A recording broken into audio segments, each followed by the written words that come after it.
gone 10 o'clock, so if we can make a start. Welcome to this morning's Children and Young People Select. Hope everybody had a good summer and a nice month of August with no committee meetings.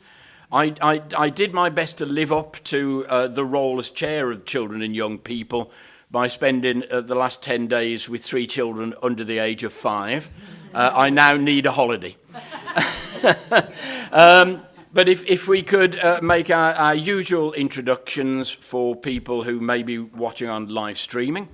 I'm Martin Grokert. I chair this committee and I'm the County Councillor for the Lansdowne Ward in Abergavenny.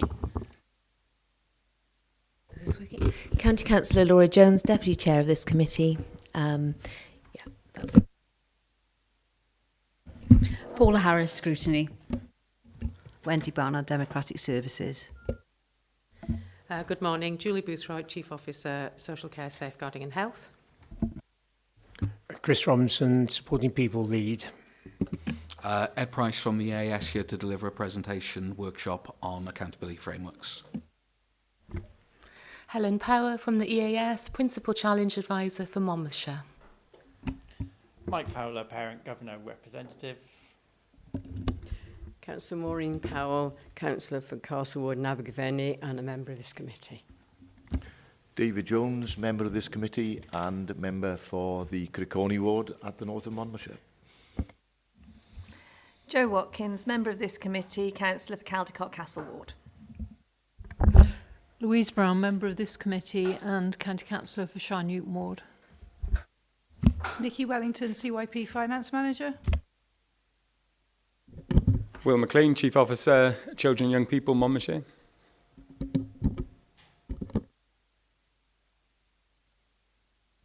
Sheila Woodhouse, member for Grovefield Ward in Abergavenny and member of this committee.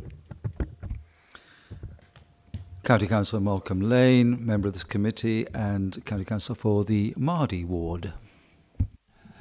County Councillor Roger Harris, Cresson Ward, Abergavenny and observing this committee. Thank you, everybody. Have we got any apologies for absence? Yes, County Councillor Tudor Thomas. Does anybody have to make any declaration of interest at this point? No? Okay. And I see no members of the public who wish to make any representation. So moving on, confirmation of the minutes. We've had plenty of time to look at these minutes. Can I take them as accurate and do I have your consent to sign them off? Councillor Powell. All right, thank you for proposing that. Seconded? Councillor Jones, thank you very much. Are there any, I think there might be a matter arising. Mr. Fowler. Just for the committee to note that Keith Plough has now stood down from the Monmouthshire Association of School Governors, having served on this committee for many, many years. And in the interim, the chair of the association may be taking the position as that the association doesn't meet again until November. So she may be stepping in for a while. Okay, thanks for that. During my time as chair of this committee, I only met Keith Plough on one occasion, but he played a valuable part in that meeting, and I know that longer-term members of this committee have spoken in very high terms about Keith's work and commitment to this committee, and I'm sure I represent everybody's views when I say that he will be sadly missed on the committee. And if we could write to thank him for the many hours of service he's given, that would be, I think, appreciated by the entire committee. So thank you for raising that. And certainly we look forward to welcoming his successor at future meetings. The first the first report we've got this morning is agenda item 5, Supporting People Programme Grant. This is a service update, and for those of us who are also on the Adult Select Committee, we will already have heard much of this because I would guess the bulk of the work that's related to this is with adults, but certainly there are a group of young people between the ages of 16 and 25 who are certainly among the most vulnerable young people in our communities, who will be very grateful for the work that comes about as a result of this initiative. So it's with those young people in mind that we have a presentation today, and bear in mind that any questions or comments, if you could keep them to the realm of young people. And I would also make the point from the chair that what we're looking at here is really just a request for consent to see us through to longer term changes that will come in the future. So we're not actually giving our consent to anything that's new here. Rather, we're actually giving our approval to something that is sustaining the programme through to its replacement by a successor that Welsh Government have yet to announce. I believe I'm right there, aren't I? But anyway, over to you for a presentation. Thanks. Good morning. Yes, as has been said, I think this is the first time Supporting People has been to this select committee. And I don't know why we haven't in the past, but we perhaps should have done, because the Supporting People programme is basically focused at adults. It sits within adult services. That being said, we do invest quite a bit of our grant in the 16 to 24-year-old age group. And also, we support a number of families with young children who will indirectly benefit through the support we offer. So, as it's the first time I've been here, I thought I'd just do a quick brief outline of what Supporting People is, what its history is, and then actually talk about the two issues which are pertinent to us at the moment. One is what do we do with our contracts next year, pending announcement from government on how they're going to fund Supporting People and other initiatives. And the other one is, and it's a conversation we've never had, and perhaps we ought to have had, is you look at the corporate objectives and the fact that we should be concentrating some of our efforts on young people. What does that mean in terms of how much more or how much positive action should we be taking? And I'm going to show you a little bit about what the figures say, where we are at the moment in terms of that positive action, and hopefully starts a discussion as what should be those ratios. So I'll try and be as brief as possible, with a bit of background information on Supporting People. It's a programme of housing-based support to help vulnerable people gain and retain independence by remaining in their own homes. It came out of a number of legal challenges back in 1999-2000, where various local authorities across the land were abusing housing benefit, and this was picked up, and the government decided something had to be done, and they started putting aside transitional housing benefit into a pot, which became the Supporting People grant in 2003. In Wales, they did it slightly differently to England, and they had two funds, Supporting People Grant and Supporting People Revenue Grant. And that system worked quite well until 2010, when Aylward was commissioned to do a review of Supporting People, and quite rightfully said, it's nonsense having two income streams or funding streams, you should have one, and brought in another number of other principles. For example, we should only be providing support where there's needs. And the implication of that is, up till then, typically sheltered housing, if you lived in sheltered housing, there would be a Supporting People project worker there, whether you needed it or not. In Monmouthshire, we've moved that now, and most of our services are based on people's needs. In 2012, the next big change was they brought in an outcomes framework. So all our work is measured and evaluated through an outcomes framework. Unfortunately, it's not fit for purpose, but it is better than nothing, and it's now got a history. So we can look at that. And that was going quite well until 2017, when Welsh Government said, actually, you can start looking at supporting people, flying start, families first, and communities first, and you can start, if you want, moving up to 15% of the funding between those programs. No sooner they said that, then they came along with a new idea of the early intervention, prevention, and supporting people, a supporting pilot, which brings 11 grant streams into one and gives the local authority the ability to determine how the big envelope of funding is spent across that. Since that was announced in 2018, there's been lots of lobbying going on, and I would suspect it's more likely than not that rather than have one big pot, there will be a housing-based grant pot and a tackling poverty-based grant pot. But who's to tell? We hope we'll get to know exactly what will happen within the next couple of months. Supporting people funding, basically, if you go back to 2003, we had 2.8 million, and that's gone down now to 2.039 million.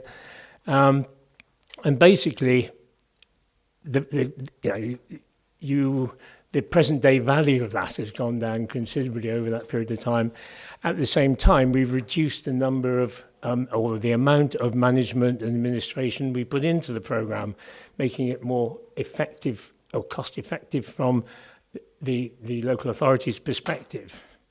There's a quick chart that shows you actually, the money itself hasn't varied greatly, but when you take into account inflation and all the other factors, you can actually see that the present day value has come down quite considerably, and there are efficiencies there.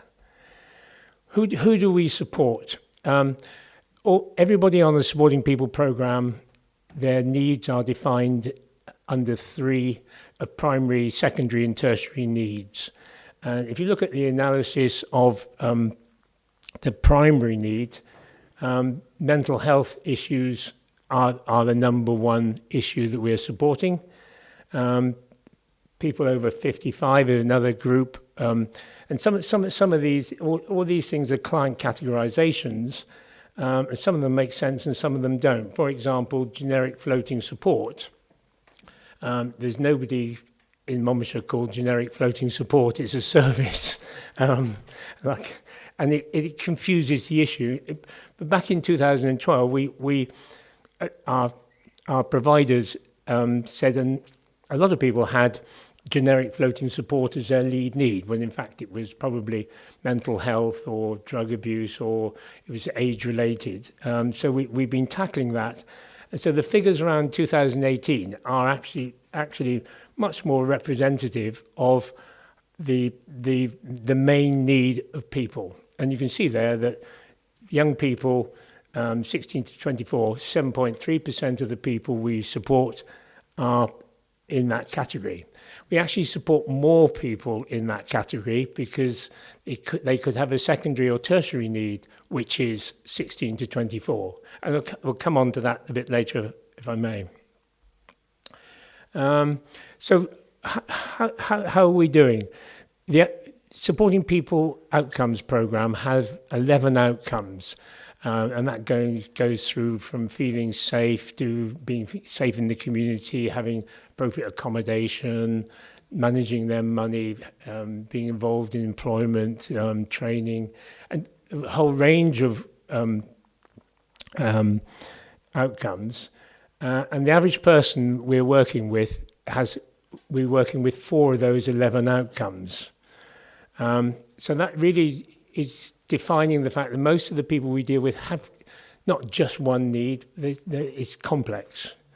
And if you look over a year, the average person we support makes positive progress in 2.5 outcomes out of those 4. And when you look at the cost of that, actually gaining the fully independent categorization against any one of those outcomes probably costs about £1,500 across the. The other thing we've learnt over the last couple of years is that, and I suppose everybody knew this, but we can prove it, intervention and prevention costs are about 25% for the same level of effectiveness. So it's obviously a good area to invest our future fundings in. I did mention this business about generic floating support as a client categorisation. It gets in the way of all our statistics and makes it very hard for somebody outside supporting people to make any sense of them. However, that being said, I'm actually personally very much in favour of it. A lot of you will know I've got a history in equalities and things like that, and it is the one service that anybody with any of the protected characteristics can be supported by. So you don't actually necessarily have to have a support service for each of the protected characteristics. They can be supported by the generic funding, and that's where we get the majority of our fair access from. The other major thing that's happened since 2012, back then we're dealing with roughly the same number of people at any one time, around about the 1,200 people we're supporting at any one time. But the number of outcomes we're working with on that client group has doubled in that period of time. We have changed some of our services, not drastically, but we have changed them, and we're delivering twice as much, or more than twice as much, in terms of outcomes than we were, not that long ago.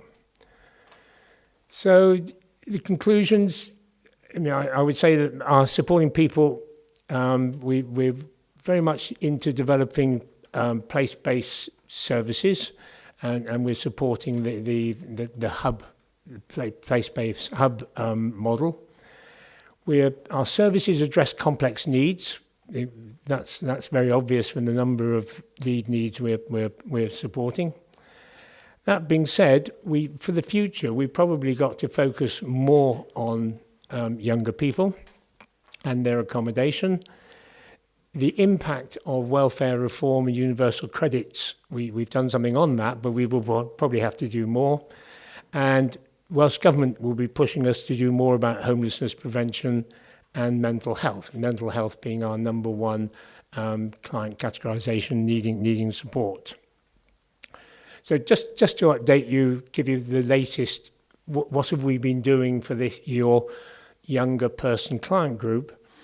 At the moment, this year, we've been able to start doing some joint funding with housing, with children's services, and we've brought in a young person's accommodation officer, which is a new role. At the same time, we've managed to fund a universal credit support worker, and that's very important for the younger people. We're just about to implement a supported lodging partnership pilot program with Llamau, and that's really excited about that because it's a new approach to supported lodging. And just in the last week, we've started talking with an organisation in Abergavenny about providing more accommodation for younger people and providing more support in that service. There's a lot of work to be done there, but I can see a potential of about 9 or 10 extra accommodation units coming out of that. So although we haven't strategically said we must do more for younger people yet, we have actually in the background been applying our best efforts to do some more. And I'd like to, that's the brief potted history of supporting people. The two main issues that I mentioned in the paper. The first is this business of supporting people with another 10 funds being brought into one early intervention prevention support grant, which is being piloted by 7 local authorities at the moment. Some have taken more advantage of the ability to manage within that envelope than others, and Welsh Government so say, haven't yet decided how they're going to progress funding for the future. That being said, there's been an awful lot of lobbying that this is called super grant is too big, and actually there needs to be a grant that is totally focused on housing issues and another one focused on tackling poverty. And I don't think you can never quite be sure of the signals that are coming out of Welsh Government, but I do get the impression that is the favoured way that the funding may come out for the future, but we don't know. The other thing that's been going on at the same time is that the Regional Partnership Board commissioned a review on whether supporting people should be a regionalised programme.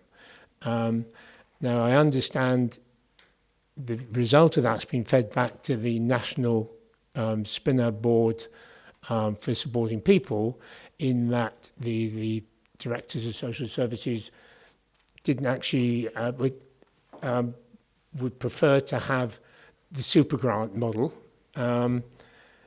with one exception, who wanted SP to be regionalised,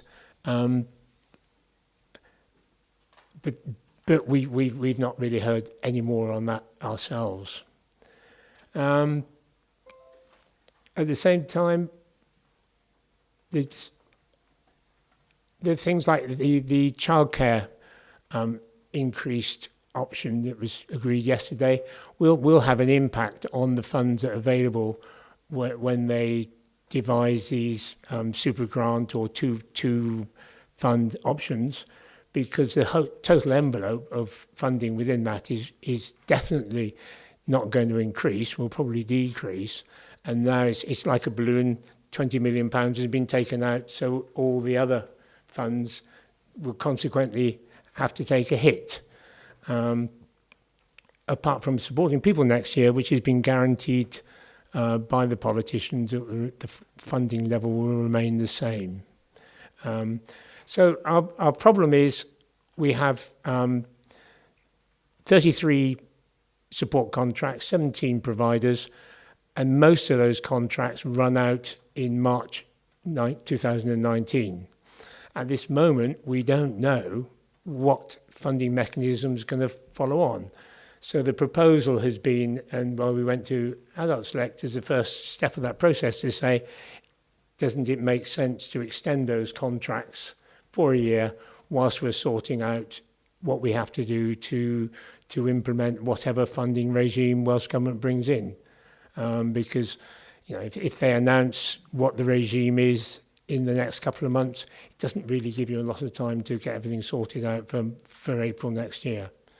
So that was that side of it. A lot of us like the idea of super grant, because it will force us within the council to work more collaboratively. It will make us look at the services all those initiatives are providing, and actually cut out some of the duplication. And as an example of that, if I could, I mentioned earlier the potential and new services we were bringing in for young people. Now, it's all at the moment, everything is opportunistic. So you get a bit of spare funding and you run a pilot. So we bring in a young person accommodation officer. Then we bring in a universal credit support worker. At the same time, another bit of funding brought in a financial inclusion officer in the housing team. So the young person suddenly could have a support worker associated with their accommodation where they're living.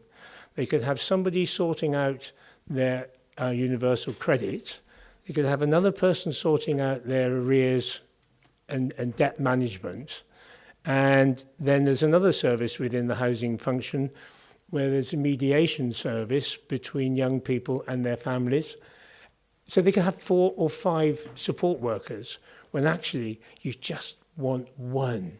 And we've done the same in the place-based model. We've got lots of different support functions, whether it be Flying Start, Families First, and all the rest of it. And it's got to be an opportunity to have what I call the one-stop support worker who can deliver 80% of the support packages with some specialism around the outside. And that has to be, most important, that has to be better for the person. But it's also got a win-win because it's got to be efficient in terms of spending the revenue grants. And I think also that will ensure that we maximise the benefits we can achieve for people in the county. So effective positive action. If you look at the young people that we support, if you look at the 16 to 24-year-old age group, they're 9.7% of the population of Monmouthshire. But that same age group are 12.8% of the people we support. So we're supporting more than would be proportionate, and that's 32% more. Similarly, when you look at the funding, again, in comparison to the 9.7% of the population, we're 13.7% of our funding is going into this 16 to 24-year-old client group. The question is that the right balance? Never had the conversation before. I don't know the answer to that, and that's one of the things, the conversations we're starting. And I just put one more slide up here for example, we're considering, one of the things we provide are alarms for older people in their homes. And those services have been reducing, and there's a cost there, for example, of about £50,000 a year. Now, if you spread that across the older people who are eligible in Monmouthshire for that service, it works out in £1.53 per person per year. Not very much. Now, if we end that service and apply that money to some support service for younger people, given that there are much less younger people, you suddenly see that there's a gearing factor there. We can do more with it. And that will be one of the arguments I'll be using in my consultation with older people later this year about stopping paying for their community alarms. And again, the other thing is, of course, anything that you can do in terms of supporting younger people, when you look at the lifetime cost benefit, obviously has a much greater benefit. So I just put those 2 slides up there to show where our thinking's going, what we're looking at for the future. So in terms of the paper, we're really looking for support for the idea that we will extend our supporting people contracts next year whilst we work out what funding is going to be available to us and how it's going to be funded. And the other one is I'm saying myself that it looks to me that we've got a reasonable and justifiable positive action in relation to this protected characteristic, the younger people, and that's the bit of this discussion really. Thank you. Thank you very much indeed for that very clear presentation and a presentation that has raised some really very important issues, I think. Now you found the Children and Young People's Committee, can I extend an invitation that you come again as things move on? Ms Boothroyd, first of all, can I congratulate you on your promotion to Senior Officer? And then just give you may not want to take it up, but at least give you the opportunity to comment on what we've just heard. Thank you very much, Chair. Yes, obviously, as Chris has mentioned, we take this report into the adults arena. It's good to be, I've heard it before. It was very clear and very succinct, actually, because I think one thing to say that supporting people has been in the past described as a bit of a dark art. I've learnt this dark art now, so I feel a bit more confident about understanding where it's going. I think it's just fair to say, just very briefly, that the shift that we've made from that wholesale adult agenda into some of the margins around children has been quite significant. And I think Chris's reference to the place-based working, which those of you who sit on Adult Select Committee will understand, this is our community-based work that we're doing, networking with lots of organisations. What's been very useful is the Supporting People programme is one of those funding elements that has really helped us develop some of the very different ways that we're supporting people. And in particular, the one I would reference is some of the social housing inclusion officer work that's going on, which again I think can reach across to the younger population, but also the work in supporting people with mental health, and also the volunteering for wellbeing work, which enables really across both the adult and children divide the opportunity for potentially young people to become into that volunteering section. So I think there's been so much more synergy that we've been able to create over the last few years, and Chris is the architect of that really, along with Nikki Needle in our place-based world. And I think this, from a children and young people's perspective, is the opportunity to move further into that arena. I think the funding issues and how the money is going to be carved up and settle down is both an opportunity and, you know, it's not a threat at all, but it is a real opportunity for us to look across all of the funding streams and say, where can we make sure that we've got the right emphasis? So I'm pleased that we've been able to bring that into the children and young people's select today, and it'll be a feature of the future. I wonder, before I throw it open to members, if I could ask a question, if only because I think Julie might rush off at this point, and it may be a question for her as much as for Chris, actually. I noticed in the percentages table of funding costs, a big area was adolescent mental health, and it's an area that's been in the headlines recently with increasing demands in that area. And I know from my own work in a previous existence, from the health perspective, child and adolescent mental health teams are under incredible financial and personnel problems themselves, and yet clearly mental health and the care of adolescents is a huge area where we will be coming together as a local authority and health. What sort of relationships do we have in this area that help us to use our resources wisely? Thank you, Chair. I think it's a very, very key and worrying area. I mean, as you say, it's mentioned in the news quite a lot. I think the relationship that we have with health is a strong one. I describe it as robust. I describe it as challenging sometimes. Interestingly, we have had a service manager from an adult's perspective who's been working into the children's service arena, really helping develop some of those relationships. And only this week we've had confirmation that we're going to have a CAMS worker, so a children and adult mental health worker from health, basing themselves in our children's services arena, which is a great breakthrough. And we've met that person, and that person's going to be, you know, I think it's a tiny bit of service, but it's a lever in the right direction. You know, linking this to the opportunities that we've got around supporting people as well. You know, if we're actively working with somebody in a complex and, you know, just thinking about people in crisis around mental health, the opportunities for us to put together some of those service delivery arms is really key.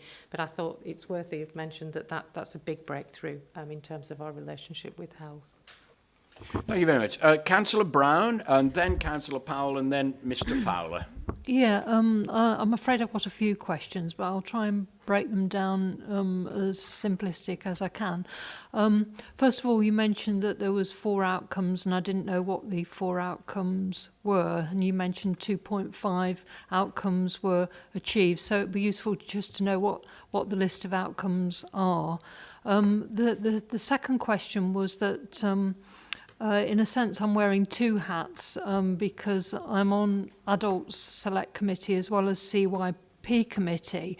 And the point that you made in relation to funding and alarms and young people wasn't made at Adults Select. Now, if I was wearing my Adults Select hat, then I would be saying, looking at that general percentage table, the number of over 55s, the percentage of the support grant towards them seem to be reducing in any event between, I don't know what the date was it, I haven't got the chart in front of me, but I noticed that was reducing. And I do think that if you're looking at, you shouldn't be saying, basically, is it a grant for an adult or is it a grant for a young person? You should be saying, this is a grant based on need. And so, for example, in terms of, community alarms for elderly people, or in terms of support for young people, it may be a situation whereby an elderly person does need a full grant because otherwise they won't get an alarm. It may be a situation where they could do with just 50% of the grant or that sort of thing. And obviously there are young people's needs as well. So I think the criteria should be more based upon need than in terms of splitting the population. Because I'm also on the social justice strategy to do with loneliness in the elderly and so forth. So. But there's also the third issue, which I think that you raised at the adults, was I'm not sure, for example, if the over 55s was actually reducing, whether or not there are other grant support mechanisms within social services or whatever in terms of adaptation to homes and things like that, you mentioned about taking a one support worker generic thing, because obviously there's different funding for families on flying support and so forth. And I do appreciate the generic approach that you're taking, because it does seem sensible to have one generic worker as long as they're trained properly to cover all of the different aspects that you're talking about, because obviously in terms of budgeting people do specialise. So I think we've got to be careful about how we say, we're going to have a certain level for a certain particular age population. I think in that sense we need to take a generic approach across the different ages and base it more on a question of need. Okay, thank you.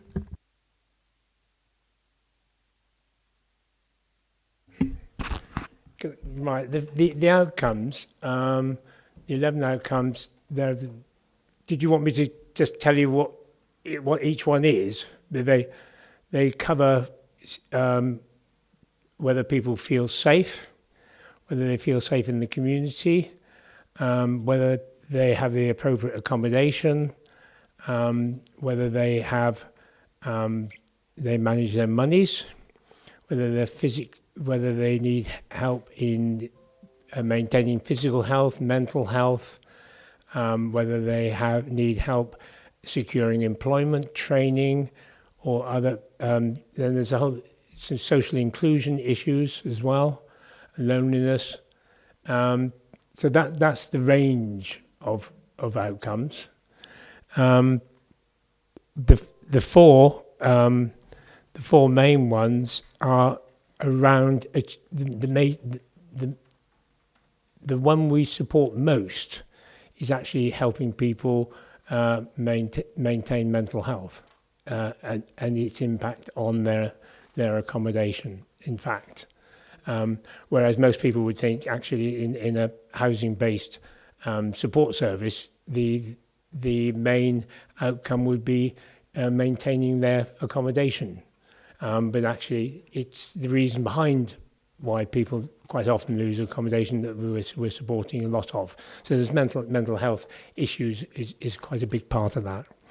You make the point about funding for older people and alarms, and it should be needs-based. The biggest problem I have with alarms is that 92% of all the alarm calls have nothing to do with housing support. They're to do with falls, fires, get people into buildings, all sorts of things. Absolutely very, very, very few alarm calls result in somebody getting a support worker to come and do something with them.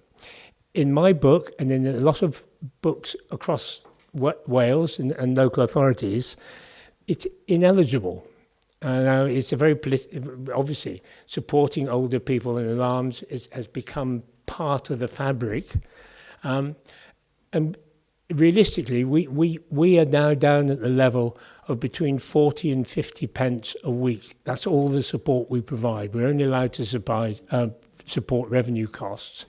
And our providers, two of our providers, have already pulled out because the bureaucracy associated with supporting people is so onerous, it's just not worth it for them to go through all that effort to get their 50 or 40 pence a week. Now, I've gone out to the remaining providers and said, do me an impact assessment. What happens if we stop funding?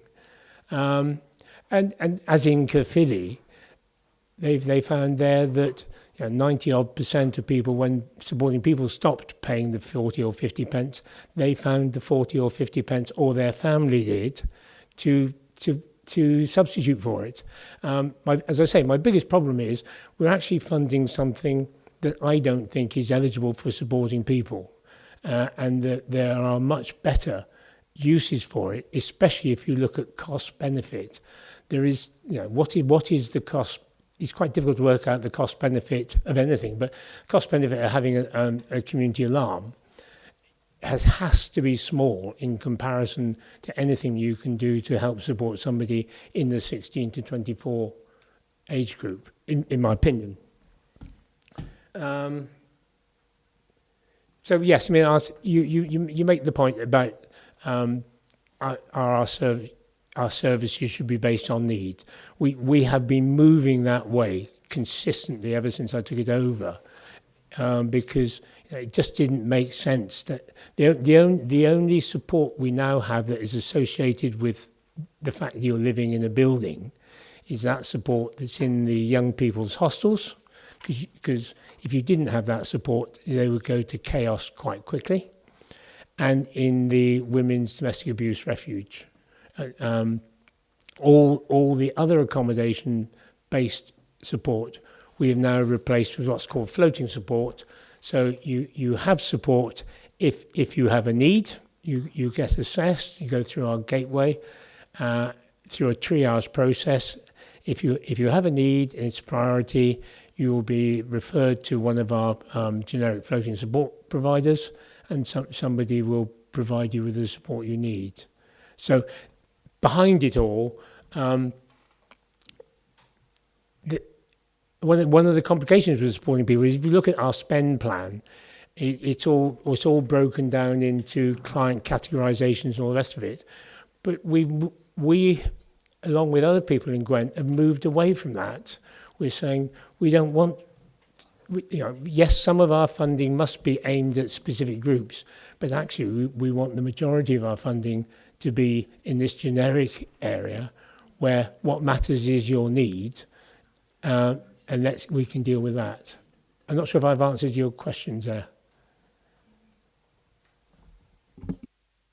Yeah, I think you've explained very well the practicalities of the community alarm side, and in a sense, I think you've given your own answer in relation to need, because a number of the outcomes that you mentioned actually were need related, and in a sense, I suppose there is a generic view about the the categorisation in any event, because obviously you'll have mental health needs for different ages in any event, both young people and older people, and I'm not quite sure in the table how the categories overlapped, but I think you've answered that particular question in relation to the actual practicalities of the support that you're talking about. Thank you.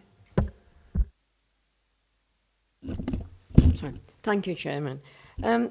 Just a couple of questions. The one is, you're saying help for for young people finding a home.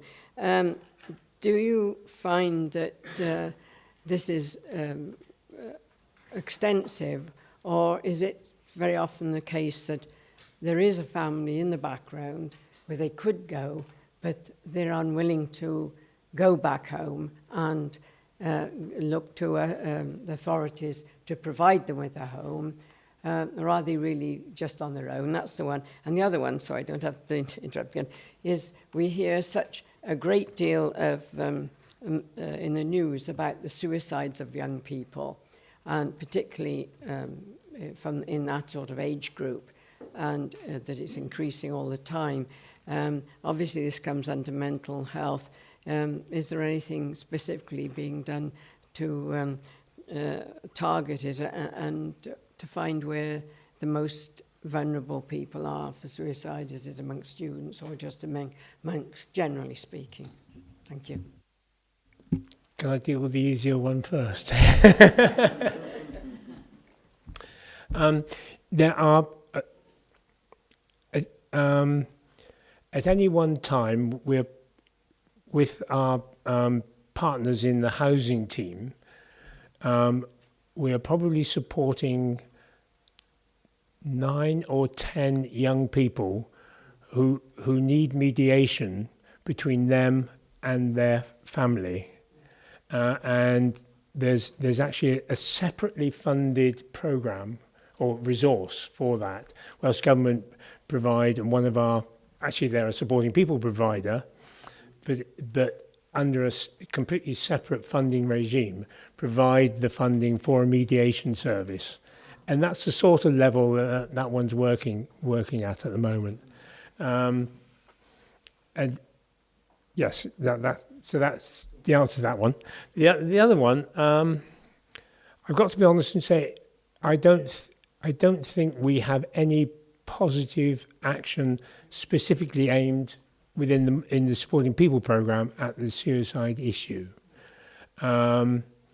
because the reality is if somebody's in that situation, it's not a housing problem, is it? It's a health issue, and one would hope they've been signposted or some other action taken. That's one of the problems we have. We always have to keep remembering that supporting people is about housing-related support, even though it has a mental health component or a learning disability component or something else component. It has to be related to housing. Can we just come back on that? So as long as they've got a house, you think that... I was thinking of them when they're being housed, of that desperate loneliness and things like that. But I can see where it's not really to do with housing, but it can. I was thinking of them on their own. There was one that's living in a flat up in my ward, and she's I think she's all right now, but she was desperate. She lived in, there was it's flats, there were several flats there, but she just didn't speak to anybody else. And the housing, putting her in there, she might have been better if she'd been housed somewhere else. That was what I was thinking of. We were mentioning the place-based model and in the community, and that's what that's really all about, is the community pointing us, highlighting people like that. And for example, in each of the 4 hubs, we have a social inclusion support worker. Now, it's actually most of their caseload, because of the demand and the need, is about lonely older people. But if there's a young person with that need, then they would provide that service equally to them.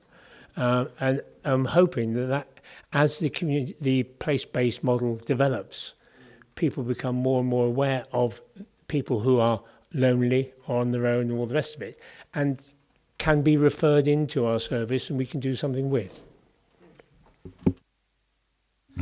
Hi, I've got two queries. The first is a very high-level query, just because it's the first time we've met. I just wonder why Monmouthshire only gets 10% of the Gwent provision. It just feels like Monmouthshire's kind of getting the raw deal yet again. So perhaps just a little bit of information on that. And then second, the nub of why we're here today is to agree the extension of contracts for a year. And yes, it seems like that is kind of one of the only options in reality to get us through a grey area that Welsh Government have created. But I would only do it reservedly with kind of the caveat of I wouldn't want progress slowed down. I wouldn't want it an excuse for you to rest on your laurels for a year, as your thoughts on the one-stop support worker seems absolutely the right way to go. And I wouldn't want progress on that slowed down because we've got breathing space of a year. So I just want reassurances that we're going to keep moving in that time. It's a subject close to my heart. Why does Monmouthshire appear to get an unfair share of the funding? There is a funding allocation formula which the Welsh Audit Office and the Public Accounts Committee have challenged and required Welsh Government to reconsider. And actually there's a group of us who have been looking at it for 3-4 years.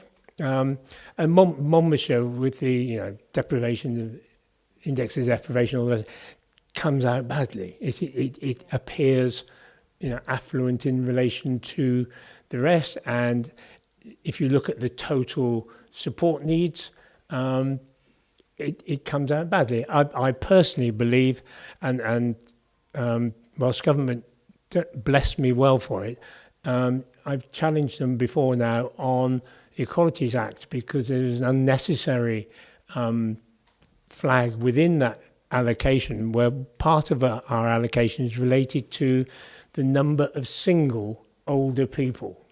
Now, Monmouthshire has got many more older people than other areas, but they're not all.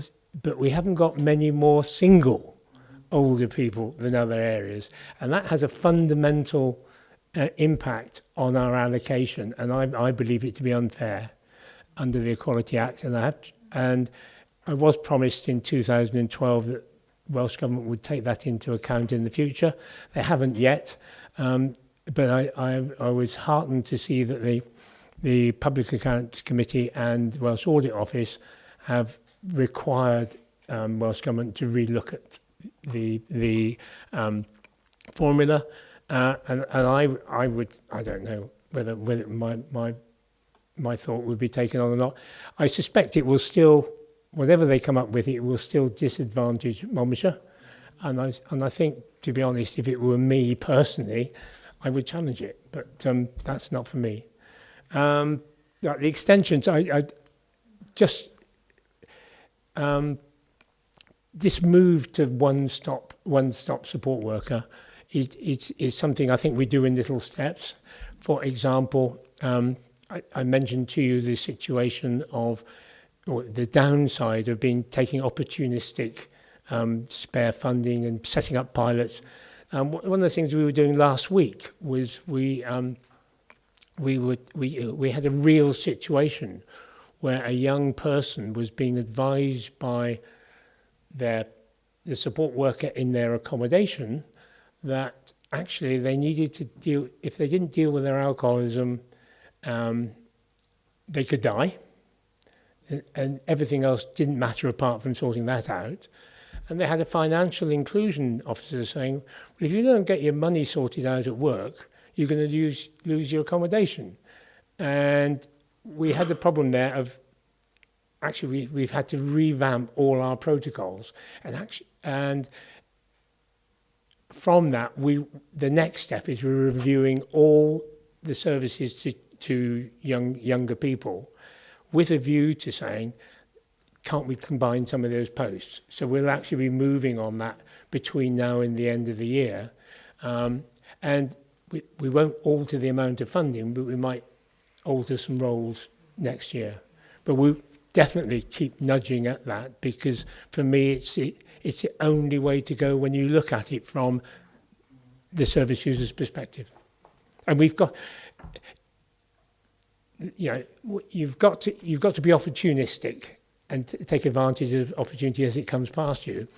And as we did with the place-based model, we knew when we put lots of different support blobs into the community that actually, yes, let's get going. And we know actually in the fullness of time, it will probably be better to wrap a lot of those roles up into one and put a specialist support mechanism around them. So yes, we would be. I'm going to wrap it up there. Very, very briefly, because we've spent nearly an hour on this already. But a brief point, please, Mr. Harris. Thank you, Chair. Chris, one of your slides showed differences in 2012 and 2018 with a number of categories and percentage changes. And this is against a background of, if you like, falling revenue coming in and falling numbers of staff. You gave us percentages, but was there a vast difference in cohorts between 2012 and 2018, if you know what I mean? Because percentages say one thing, but cohorts with percentages give a lot more clarity, or should do. The actual number of people we were supporting over that period remains remarkably constant. The capacity of our programme is around about the 1,200, plus the community alarms on top. And community alarms at the moment will probably be supporting about 1,800 people with an alarm in their property. So yes, the number of people we support remains remarkably similar. Okay, thanks for that, Councillor Harris. No, I really do want to wrap up now, I think, because certainly it's been to adults, it's been here now, this report and a similar one has had a lot of airing, so I think it is time to sum up now. And in doing so, I would say that I feel quite humbled at this point, and it does make me realise what an honour it is to serve on a committee like this, to hear reports and presentations such as that we just heard, and the work that is being done in our communities in very challenging circumstances. I think it has raised dilemmas for us as politicians, about the effectiveness of services and our role in supporting those services. Because one thing we've heard throughout this morning is the interrelationships, not only between services that we provide as a local authority, but also how that then relates to housing and to health and to who knows who else who are looking to support the same people as we are. Now that you have found children and young people, please come back, because I think the level of questioning and debate we've had this morning not only reflects there is a role, but also I think the commitment of members of this committee to play a part in supporting the service. Could I also say, Mr. Robinson, that was a presentation that we could all understand, and given by someone who is obviously in full control of their brief. And my personal congratulations to you for that. I have rarely heard someone able to elucidate so effectively on questions and comments that have been made. So at a personal level, congratulations on that. You have certainly, I think, opened my eyes and maybe the eyes of members of this committee as well. I think that in terms of conclusions that will come as we look forward, the thing that hits me most, I think, is the increasing complexity of the work that you do and the decreasing resources that you have to do it. And there is a huge political issue there. And I would hope that there might be a greater role for politicians as we move forward at a local county council level in helping to frame the future way that this service operates. Because it has raised issues about who is responsible, and the answer at the end of the day is the local authority. Not this committee or that committee, but the members of the county council, who at the end of the day are given sums of money by the Welsh Government, and it is then a matter of how we as politicians wish to use that money. I would certainly, personally, like to feel I could play a larger role in helping to overcome some of those tensions between different elements and different organisations within the county council, and also in the various forms, not least of which are coming about as new legislation, the Public Service Board, for example, of how we as a county council can take those issues forward to our professional partners in other organisations. So again, if I could thank you very much for what has been a really very interesting and telling presentation. I then need to move forward to the reason that you bought this report in the first instance, which was to ask the permission of this committee to approve the recommendations in the report that you brought to us. And could I put it to you, members, are the recommendations in this report acceptable to this committee? I take that as a unanimous support from this committee. Once again, many thanks to you, Mr. Robinson, for bringing this report to us. If we can move on then, colleagues, and we are now on agenda item 6, which has got some equally meaty stuff in it. EAS, I'd like to welcome Ed Price, and someone who we see more frequently than Ed, although Ed, you are always welcome, Helen Power as one of our specifically Monmouthshire allocated officers. I'll hand the floor over to you.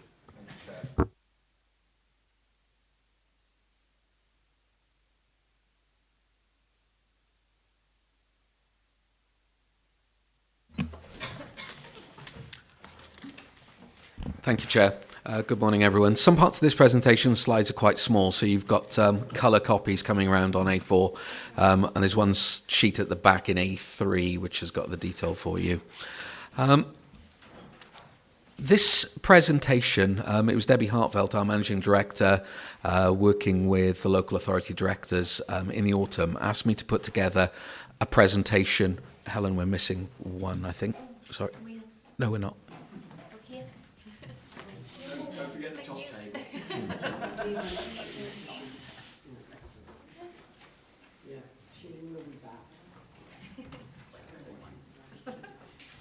So Debbie Hartveld asked me with directors to put together this presentation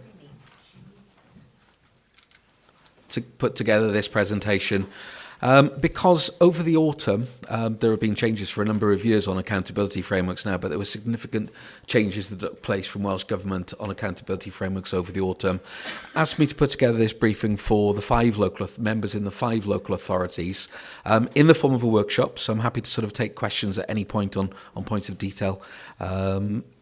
So that we could brief you ready for and to prepare you for the information you'll actually receive in terms of performance outcomes throughout the autumn. So that's the purpose. I've put together some slides as well on context. You'll be relieved to hear I'm not going to go through every single circle on this slide. It's been to local authorities before, to certain groups. It gives you an idea of the range of services that the AS provides on the council's behalf. We are Monmouthshire School Improvement Service. We work in collaboration with colleagues in the local authority to deliver an awful lot of these services, from specialist HR support, governor support, with which many of you will be familiar with as governors, to lots of in-school support for leadership and teaching. It gives you an idea of the services on that single slide. This slide really highlights some of the key reviews and reports that have happened over the last few years in education in Wales. The first one, there was an OECD report, first in 2014 and then in 2017, to review education in Wales. Many positive aspects, but many critical aspects coming out of that report to show that change was required and needed. There was also the Professor Graham Donaldson report, Successful Futures, which has led to an awful lot of the curriculum change, which has been prepared for over the last couple of years and is ongoing. And I've got a couple of slides on that later because they're very important in relation to some of the accountability changes that are happening. The Furlong report on options for initial teacher training, and there has been a lot of change, a lot of criticism initially for initial teacher training ITT providers in Wales that they weren't preparing teachers that the profession needed or equipping those teachers with the skills they needed in an ever-evolving profession. Changes to the teachers' pay and terms and condition, and more importantly, the professional standards. So there are new professional standards which are compulsory from 2018. Newly qualified teachers had to be assessed against those standards last year. I'm not going to give the detail of them, but they're much more dynamic, those standards, than they were in the past in terms of being quite static and checklists of things you could do. There's been the review of ESTIN as well, again by Professor Donaldson, the independent review of ESTIN, which from next year will lead to a suspension of ESTIN inspections for schools for a year, not for local authorities, but for schools, to give that little bit of breathing space for schools to respond to the new curriculum. It's all interlinked into the accountability. Also, there's additional learning needs and the Education Tribunal Act going through and being implemented at the moment. So, a significant period of change in education in Wales is the context. Now, if there's one document to help to sort of bring some meaning to all of this, Education in Wales, our national mission, is I feel, an appropriate, balanced and fairly succinct plan. It's worth a read if you haven't done so already for interest in education as governors or as elected members. Now, as part of that plan, there were 4 enabling objectives, which are highlighted on the screen for you. To summarise them, the first one is about teachers. The second one is about leadership. The third one is about inclusivity in our schools. And then the fourth element, which I'll focus on today, is about robust assessment, evaluation, and accountability arrangement, supporting, and critical element, a self-improving system. We as local authority and region are here much more to support our schools working together in collaboration and partnership, rather than telling them precisely what they need to do. It is not, it hasn't been, but it's certainly not that sort of relationship. So, going to focus on 4 and curriculum. But before I move on to the accountability, I want to give you a briefing, and it will be brief because it's a very, we could spend a workshop for a couple of days on this next element of curriculum reform, but what EAS is doing about it. You will have heard of pioneer schools that have been volunteered initially, selected, going through a selection process to work on developing the new curriculum. The new curriculum is very much seen as bottom-up rather than top-down, with practitioners in Wales, supported by professionals, supported by academics as well, supported by inputs from industry and business to create the new curriculum. That will be finally published in April 2019. It's due to be finished December, but then it's in for a period of translation, proof checking, etc. And there will then be the opportunity for feedback, refinement of that curriculum. Many of our schools are adapting to elements of this already, because we've had programs where the pioneer schools have been sharing the initial ideas with our schools. It won't come as a sudden, here's a document to interpret, if that makes sense. There's a lot of preparation gone on already. But then from September 2025, that new curriculum for Wales statutory requirement will be in place. It's worth saying there's a date not on that slide. 2025 is reform of GCSEs and the examination as well, so there's further reform on that front as well, ongoing. So, This is the rather busy slide. It is in A3 as well, if you want it. I'm not going to go through all the detail of it, but there are 4 purposes to the curriculum. So having ambitious, capable learners, enterprising, creative individuals, ethical, informed citizens, healthy individuals. And that's the overarching statement at the top. But for these are what almost the templates for the high-level curriculum for the 6 areas of learning to look like. These have been building up over time, so you will have all the expressive arts grouped together. It's not a case of, as some people have asked, losing elements. They're being grouped more strategically together. So the humanities grouped together, science and technology grouped together, the mathematics and numeracy together. The groups working on these across Wales are currently writing statements of what matters statements, so the element you can see in the centre there, what matters statements and accompanying rationale, what's important for these areas. Then, underneath that, right in the centre of that diagram, the knowledge, skills and experiences. There is less of a focus on knowledge, but that doesn't mean that elements of knowledge are not included in the curriculum, but it is much more about what children can do and achieve. This then leads on to, at the bottom right, where you can see progression steps and achievement outcomes.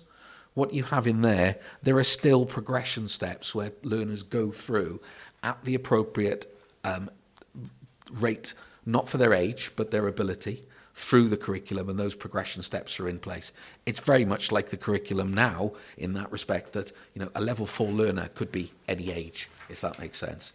It's intended to be a more flexible curriculum that for groups of learners and individuals, they go through the curriculum at the pace that's most appropriate to them.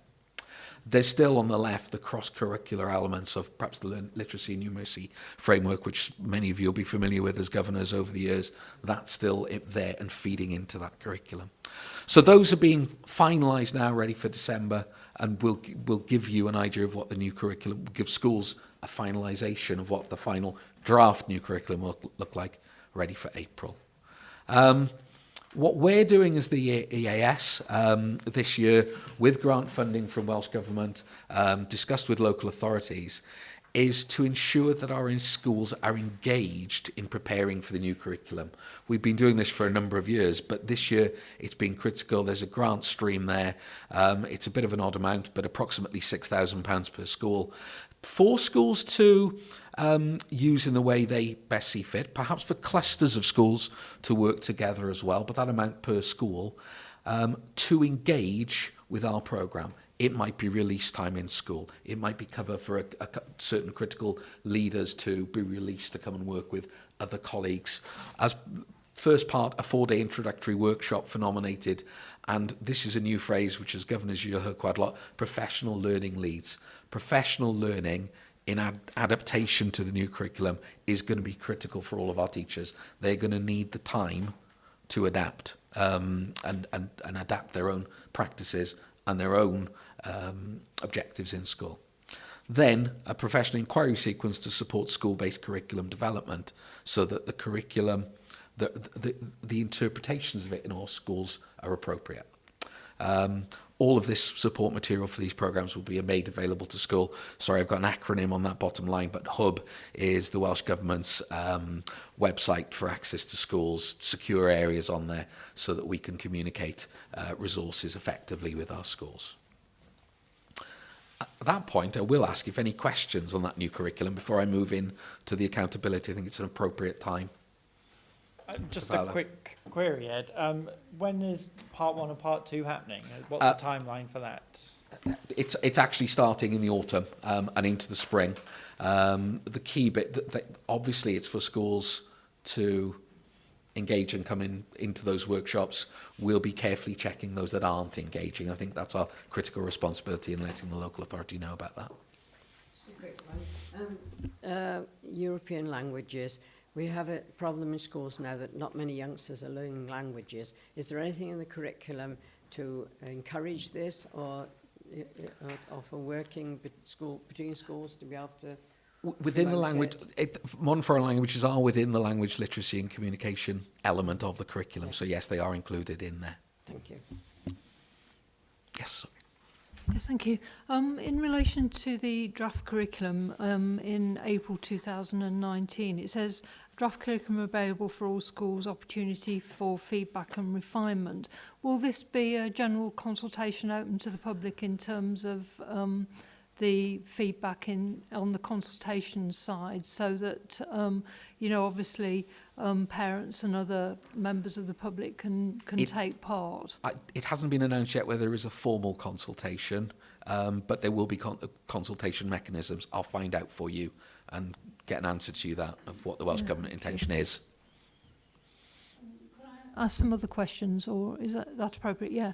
One area that I'm interested in is in terms of religious education, and effectively you mentioned previously about the What Matters statements. There has been sort of What Matters in relation to religious education produced by WASCRA and people associated with that. But there has also been a further ESTIN report, which is to do with religious education, saying that it's, generally about teaching about religion.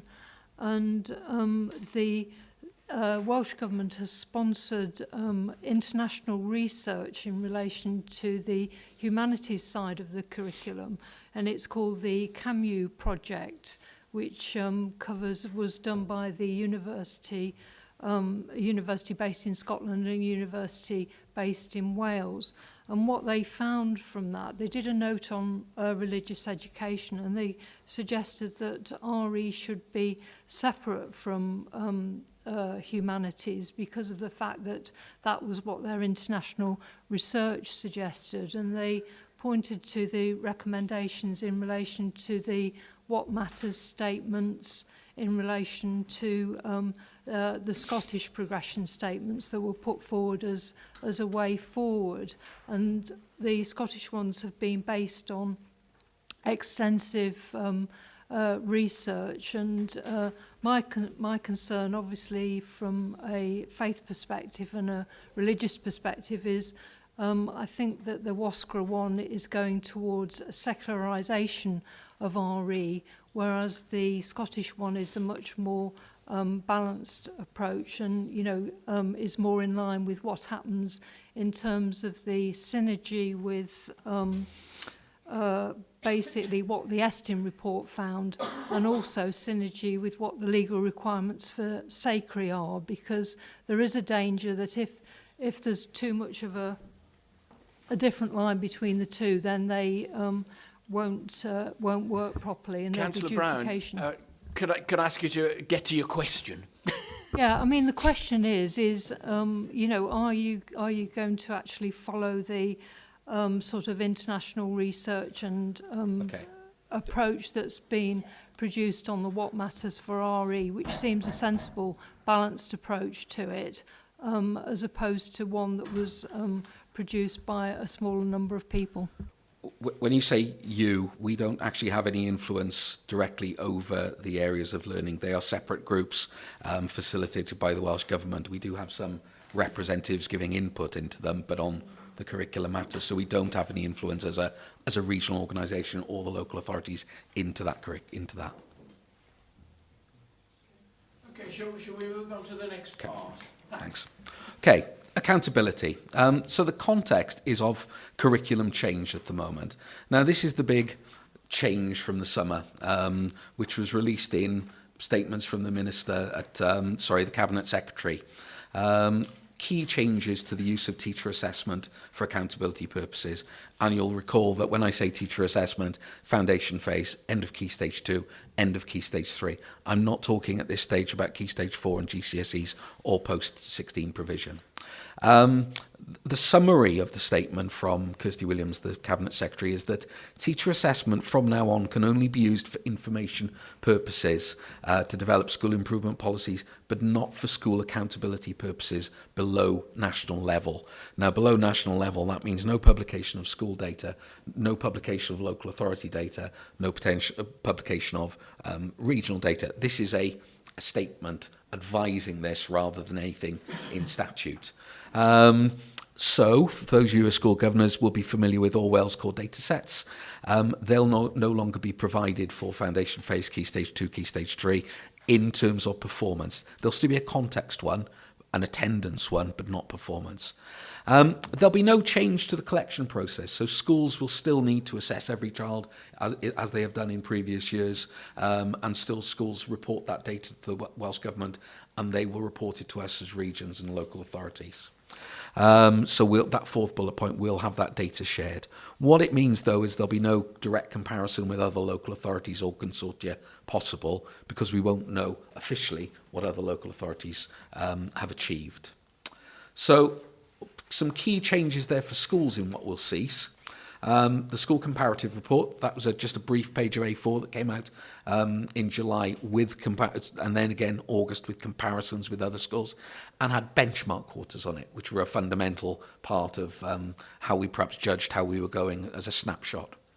The All Wales Core data set, the performance packs, My Local School, the website the Welsh Government published, that will remain as a website. Previous data will remain on there, but no new performance data will be published on there for foundation phase, key stage 2, key stage 3. What will still be available for schools, we're going to produce a slightly reduced EAS school data profile, because we want to avoid head teachers having to do all the number crunching internally themselves. And they are used to those packs. We can produce them much more efficiently, so we will still present those to schools. Those can still be shared in governor meetings so governors know about performance. There will obviously be some test data in there, but there won't be test data that allows you to compare with other schools and how you're doing nationally. Testing is going to move much more to being formative, ensuring that it's the individual learners making progress for testing. So there's quite some significant changes there. And the rationale behind this is that schools ultimately are preparing for a new curriculum where they will need to be flexible and perhaps adapt their teaching and do things differently. And they don't necessarily need at the same time to be aiming at achieving every child achieving a level 4 or this child achieving a level 5, when they need to be adapting their teaching that may equip those children better for the future curriculum, but that might mean they might not quite achieve the level 5 as they are. That's the rationale behind it. There was a fear that if schools are still held accountable on these very blunt summative measures, they wouldn't adapt, or they would be worried about adapting to the new curriculum and make the changes necessary. Okay, so changes for local authorities as well, and this comes to the scrutiny report that you get as well. It's a reduced standard scrutiny report that we've provided already to Director. No comparison with other local authorities or rank positions available in those, because we don't know how the other local authorities have done. No individual school level data as part of the standard report, and no benchmark summaries. What we're going to have to do, and there are elements of these in place very much already, is ensure that there's a range of much more formative data available to enable effective scrutiny of our schools, such as national categorisation. That's very much about leadership within the school rather than the data. Data wasn't used last. A data summary is provided, but the categorisation, step 1, 2, 3, 4, if you remember them in the past, those were published last year by Welsh Government. The progress of schools causing concern. We meet regularly as a region, 6 times a year as directors in the EAS, to discuss those schools that most need our support, and very much information on the progress of those schools is going to be critical to enable effective scrutiny. Ested inspection outcomes, those that have taken place, those that will take place this year, and the progress of those schools in categories where there are schools in special measures, for example, the progress that they are making to emerge from those categories is going to be critical to supply. And as I touched on earlier, school engagement in those curriculum reform programmes is something that we can report in terms of scrutiny as well, and wider engagement as well. target setting. The target setting process annually usually starts towards the end of July in schools, where teachers will discuss the classes moving up and discuss potential targets. It remains for 2018 a statutory process for local authorities to undertake targets. There is a little bit of a lag in terms of the target setting decisions, if that makes sense.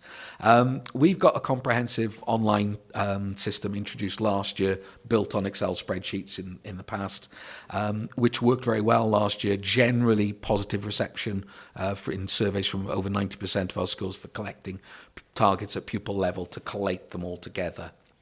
We believe that system is still very helpful for schools for setting targets, to get schools thinking about individual learners and the targets that they can achieve when they leave them.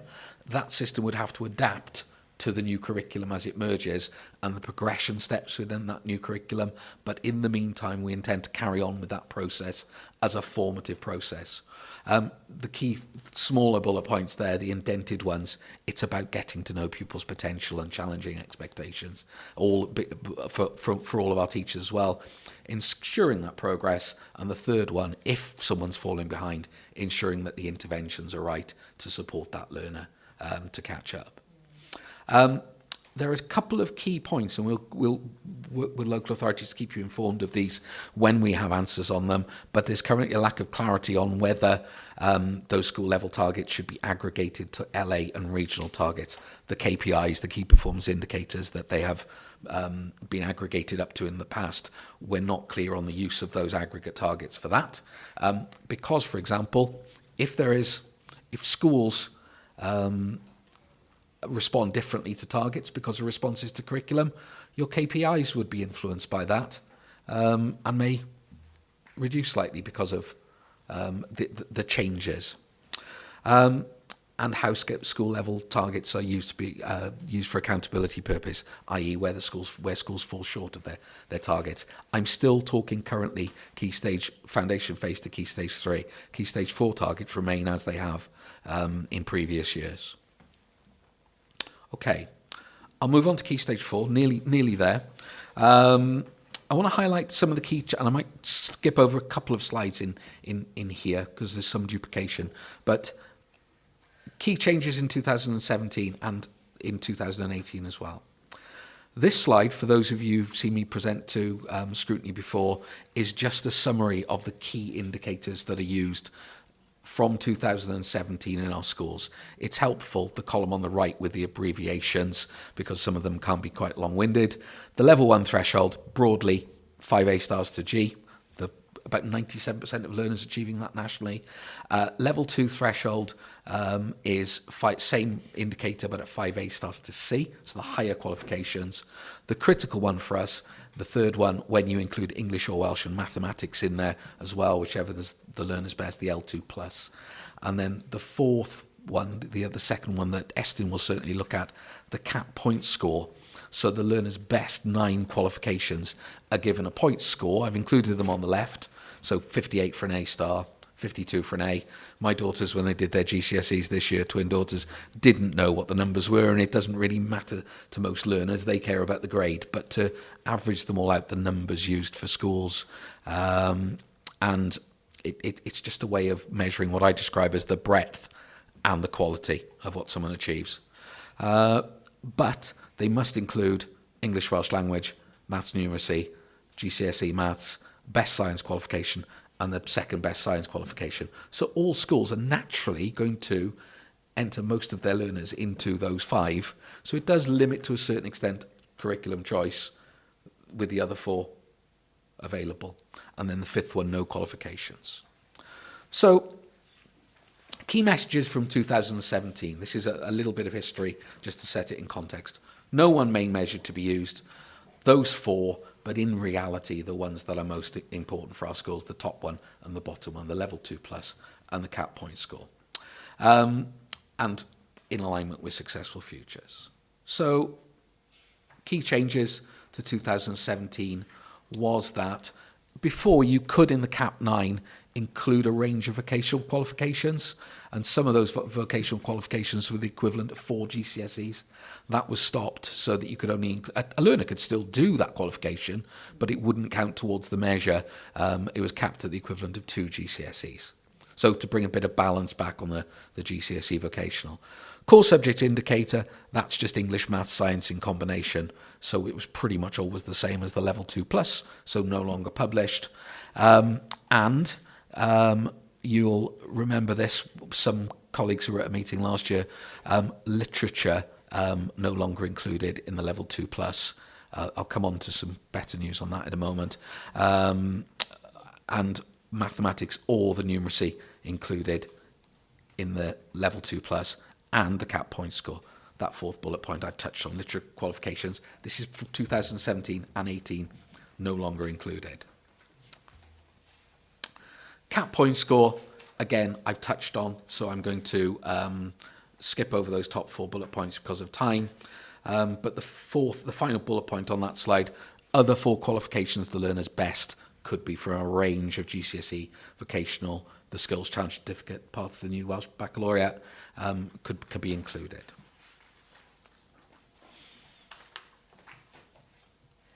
So for science, from 2018, only GCSEs counted. When I came to scrutiny last year, we talked about science, and across the region, science fell slightly by about 6-7%, I think it was overall. That was in response, that was because of, rather, schools moving a year early to GCSEs, because they knew that next year they wouldn't be able to count BTEC qualifications. The issue there is ensuring that schools, perhaps some students who can't access GCSEs, still get access to those BTEC qualifications is critical. There is a slight mismatch there between what's best for the school and perhaps best for the individual learner. So there's got to be a real balance there. And the new measures relating to the Welsh Baccalaureate at Foundation Phase and National, those are basically the level 2+ plus the Skills Challenge Certificate. A slide on the science. This is just a summary of the changes in science. It's the move to, from 2018, biology, chemistry, physics as the standalone sciences. Generally in our schools, it's the top 2 to 3 sets. It's the more able learners who would access those. The pass rates at C and above for each of those are nationally in the high 80s. They're a challenging science qualification aimed at the more able learners. There's then the Double Science Award, which is the current pass rate is 50% C and above at that across Wales. It's a more general science qualification, more accessible for a broader range of learners. But perhaps you wouldn't be able to move on to A-level sciences with that qualification. It can happen, but schools would need to be really sure on that. You've also got applied science, which is a more vocational science eligible as well. So that's the suite of science qualifications.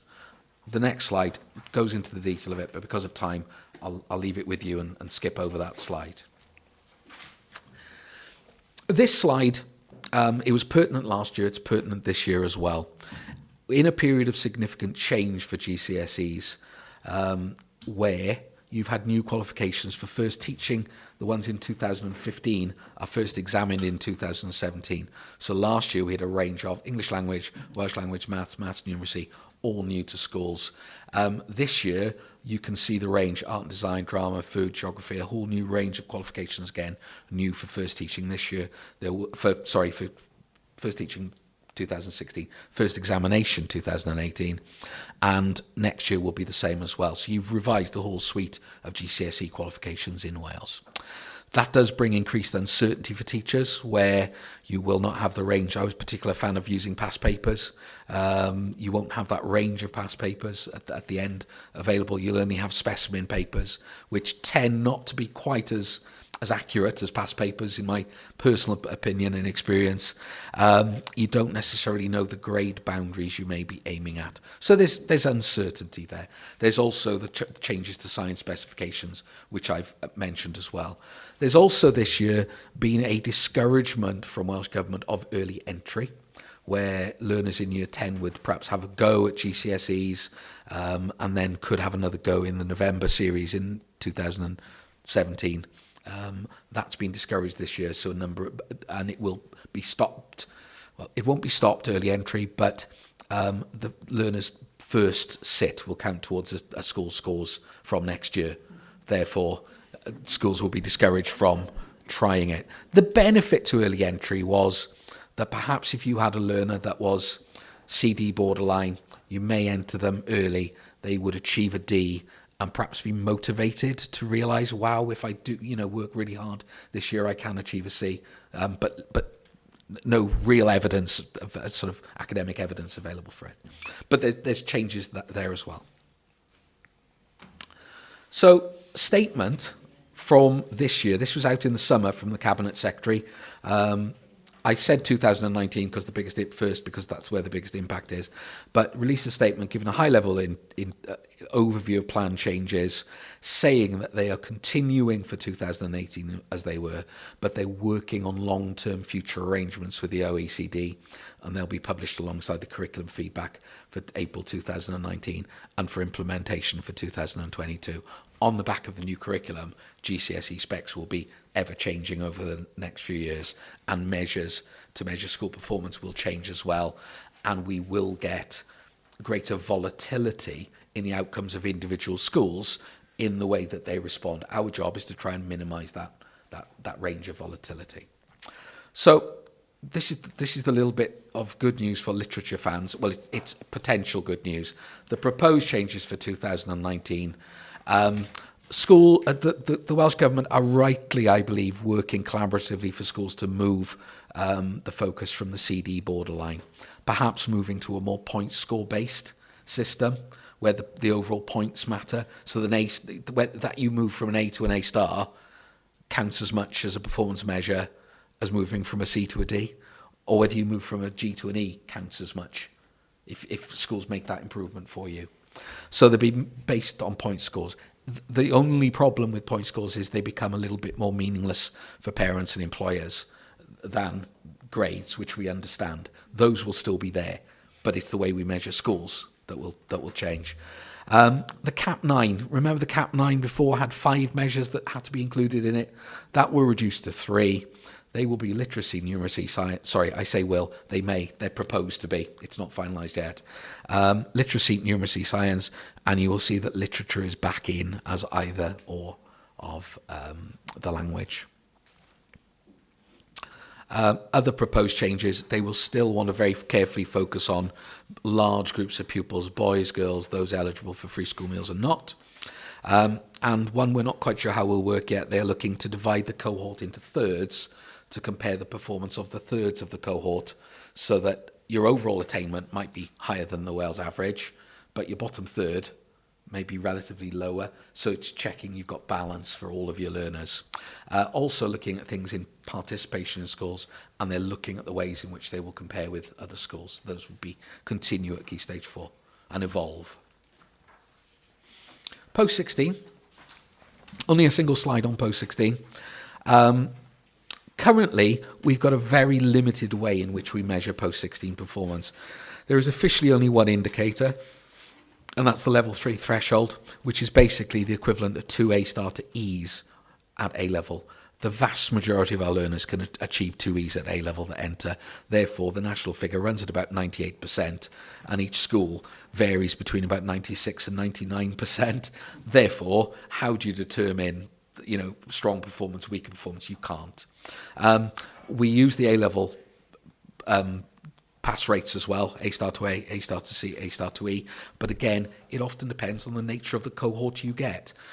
When you compare perhaps the performance of a college, as we've got across the region, where they've got a pass rate far higher, but they might insist upon a minimum of a B for every subject at GCSE where schools enter. Schools may insist on a minimum of a C.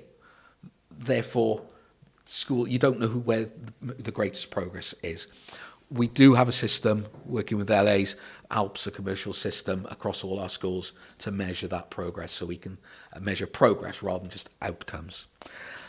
Welsh Government are saying that they are going to consult with everyone on that. I have no further news on that at this stage, but we will inform you when we do. Final slide, penultimate slide. School categorisation. School categorisation for 2018, but published in January 2019, remains unchanged from last year, but it doesn't include the step 1 number as it didn't last year. It doesn't include a leadership, it just includes the overall support category of green, yellow, amber, red. The process, those 4 bullet points, remains exactly the same on the quality assurance across regions. We do have, though, a number of schools working in pilots to work collaboratively to categorise each other, but with the support of a challenge advisor to ensure consistency. So in response to a self-improving system, it's equipping our leaders in schools to work with us to categorise and then provide support for each other. The final slide is just things on the horizon. National self-evaluation toolkit being developed by ESTIN, OECD and practitioners, and national categorisation, we believe, will build on that self-evaluation toolkit. It has to be interlinked to it. A national scorecard, we don't have detail on this, but being developed in Welsh Government in collaboration again to replace national categorisation.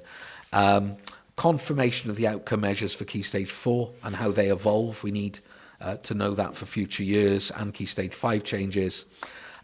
We need the further detail of how school level targets are allowed to be used for 18-19. Implications following the review of ESTIN and the suspension for a year of school inspections. Further details of the ALN bill and how that's interpreted in schools as well. And implications because there is a review of teachers' pay terms and conditions still linked to England. An alignment to the professional standards there.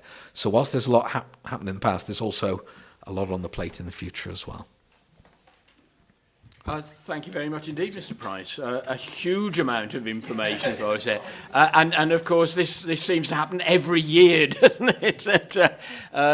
You can certainly never say that education is not a dynamic environment. Ms. Power, is there anything at this point that you want to add in addition to that? Just to say, I think Ed has covered everything. In terms of, not having the always core data sets and those types of measures, documentation and comparisons, just in case people are, worrying about that and thinking, well, how are we going to make sure standards are kept high? In terms of our role in the EAS, we'll be working closely with schools and making sure that the emphasis is on the quality of teaching and learning, because sometimes it's been very much about a focus on this number, this percentage. But really, we're all interested in making sure the pupils achieve their best and that the quality of the learning in the classrooms is the absolute best. And that will be our focus, working closely with head teachers, doing joint work with the heads and quality assuring the work that they are doing. So that's taking part in learning walks through the school, looking closely at the books, the work that the children is doing, and the bigger focus now that ESTIN is placing, and that I think is right, is the progress the children make. So you may have a child with additional learning needs who may not get the level 4, but has made really good progress. And I think a shift so that we recognise that and that we focus on progress in the classrooms with the head teachers is a good move. And we'll be working, obviously, more closely with our schools that need more support, like the red and amber schools, making sure that they get really specified and focused support.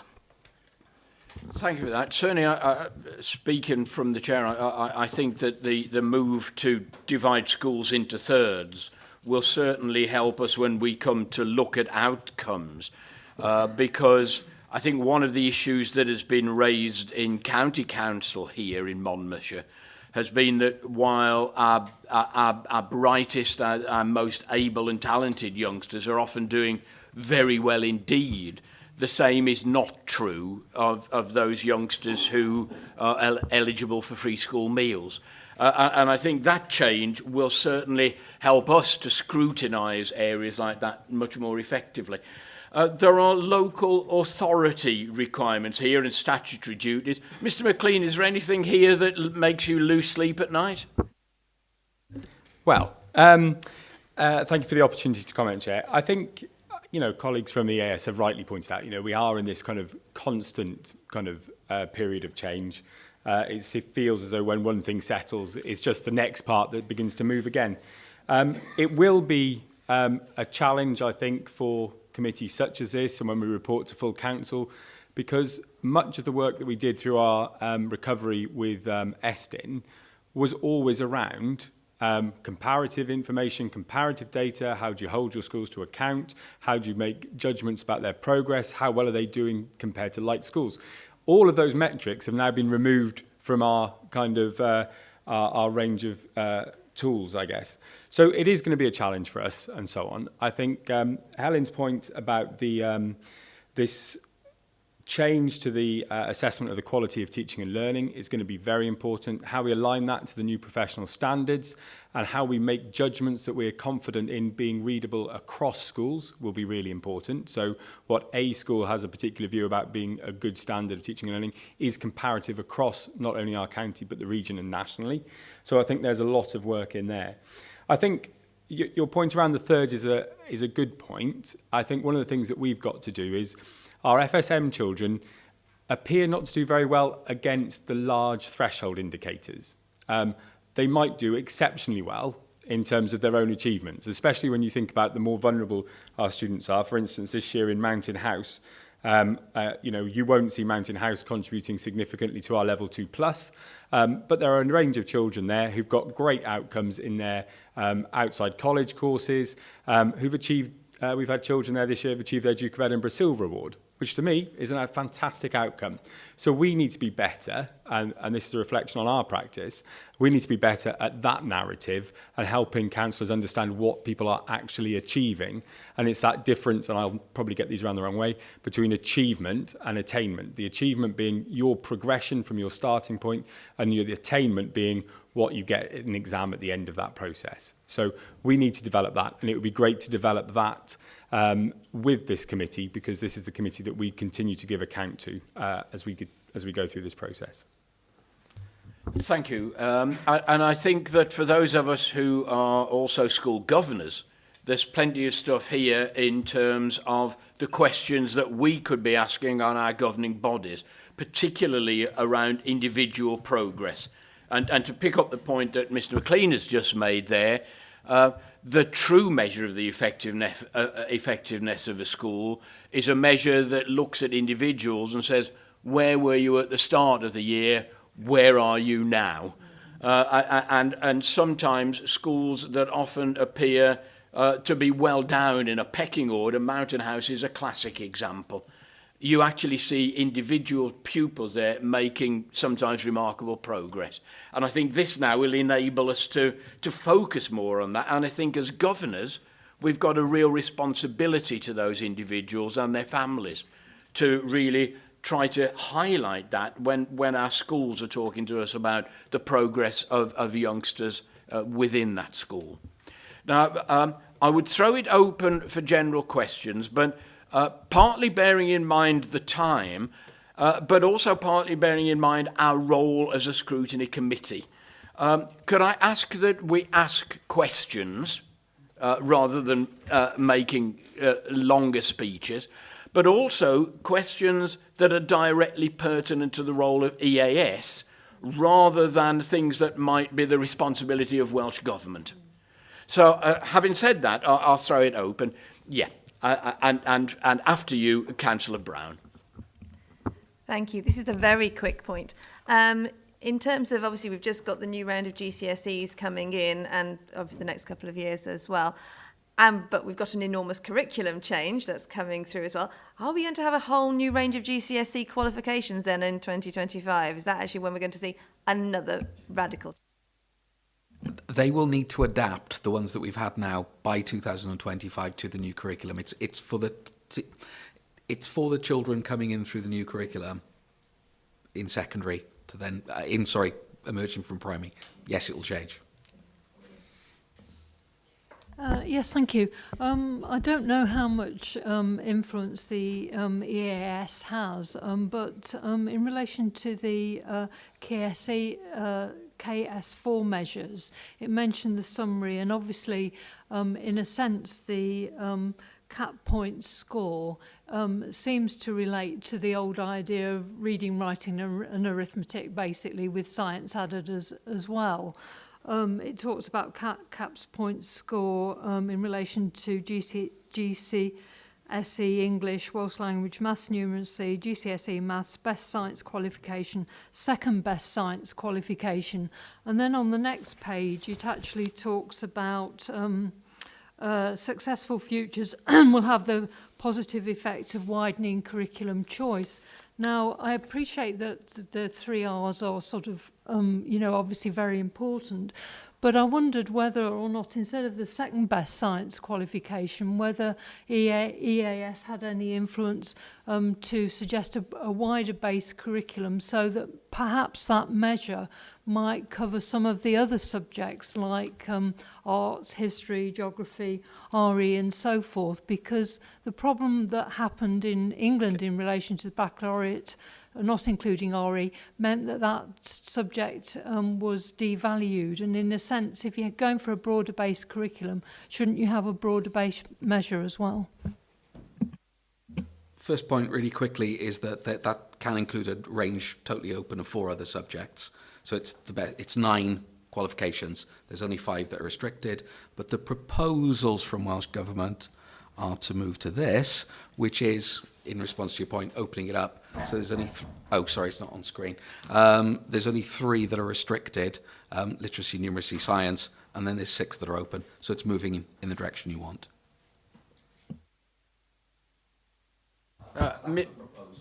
Mr. Fowler.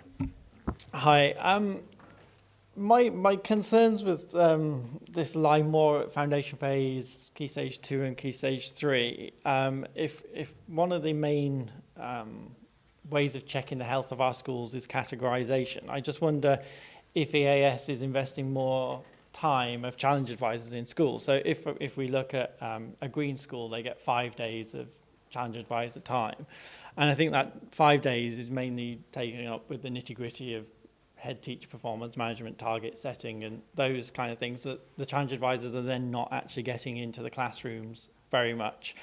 And so without the check and balance of being able to check attainment, I don't know how we're really checking the health of our schools and how we can monitor broadly our schools. Thank you, Mike. In terms of that, I do understand what you're saying. With the categorisation this year, we've got, as Ed has mentioned, quite a lot more of the peer reviews. Now, they will be very structured and a bit more intense than usual. So we will be looking very closely at children's work, at a wide range of documentation. And from that, we will have a group of professionals. We will have a group of head teachers, but also 2 challenge advisors. So the green schools will be under a bit more scrutiny this year, as will quite a lot of the high achieving yellow schools. And when you've got a group of very good professionals in a room with 2 advisors looking at samples of work, and this will take a day going around classrooms as well, so having a very comprehensive learning walk, they will get a lot of information about that school looking at those samples. And from that, categorisations in some schools may change depending on what they find and the sort of discussion that goes on there and that evidence. So I'd say this year it's going to be more rigorous at that point. But then again, with other schools as well, as I talked about before with the joint monitoring, when you've got very experienced and new challenge advisors coming in, and this year we've got some more partner challenge advisors who are very successful head teachers, looking at work, looking at samples, they will have a good idea and be able to put reports together for governors on the standards that are being achieved in the school from foundation into Key Stage 2. Just to add a small element onto what Helen said, we're also changing the way that we write our support plans. Currently, we differentiate where red schools would have a very detailed intervention plan, an amber support plan, a bespoke plan for yellow schools, and no plan of support for green schools. That's going to change where our support, there is no separate support plan. We will take the school development plan and write our plan around that to ensure it's supporting specifically in classrooms the elements that schools need for their own school development plan, including green schools. Any further final comment? Very quickly, Councillor Brown. Yeah, I mean, this subject interests me very much. I mean, I'm obviously concerned about the fact that, you know, you've explained very well how the governors will be aided in terms of peer assessment and so forth on how a school is doing. But from a local authority perspective, on the 11 to 14 range, then effectively, you know, we've got these sort of key stage charts and things like that, and also parents as well get a guide on the school in terms of, you know, levels of achievement and so forth. And I think the problem is that, you know, with this gap, it's going to be very difficult if these things aren't published for the local authority to have this monitoring role. And I just wondered how you were going to deal with that because of the lack of the level of publication. The other point I've got is I do have a concern about Estin and the independent review in relation to Estin and their changing role, and particularly in relation to their watchdog role, because if they're involved in developing the curriculum and if their finance comes from you know, the education department as opposed to independently, that watchdog role is important in terms of standards. And I wondered how that also interlinked with the EAS. I mean, that's another topic of itself, but just wondered if you had any thoughts on that.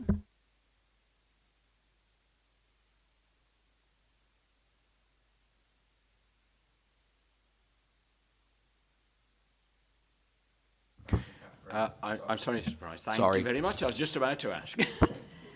In terms of Key Stage 3, in our commentary on School for National Categorisation for Governors, we will still talk about the data profile at Key Stage 3, so you will have that. It's just a Welsh Government decision and we can't publish that further to the public, so that will still be available, the performance data that's there for the governing bodies. As for the interlink, all of this data, completely. Not at individual school level, but the aggregate. Yeah.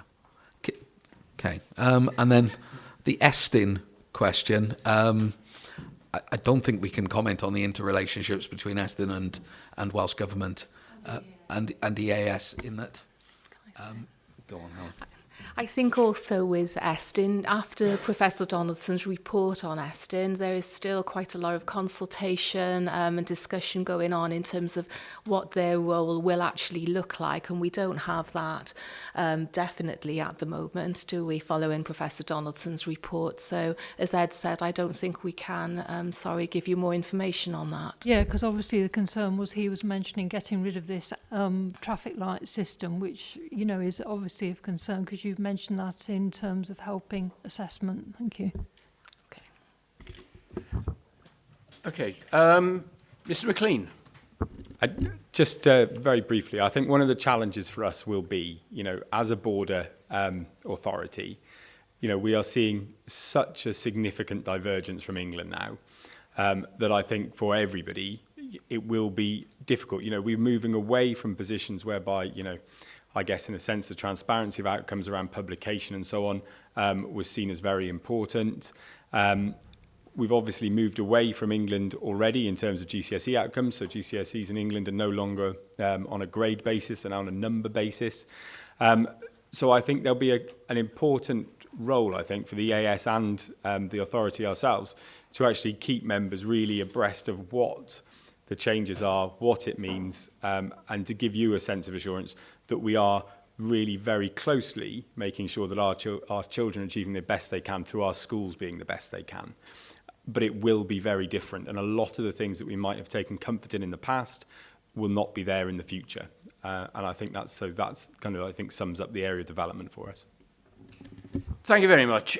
Just briefly, in summing up, I'd make 2 points. And the first is that if we, as members of this committee, are to scrutinise effectively, we will need to understand what it is we're scrutinising.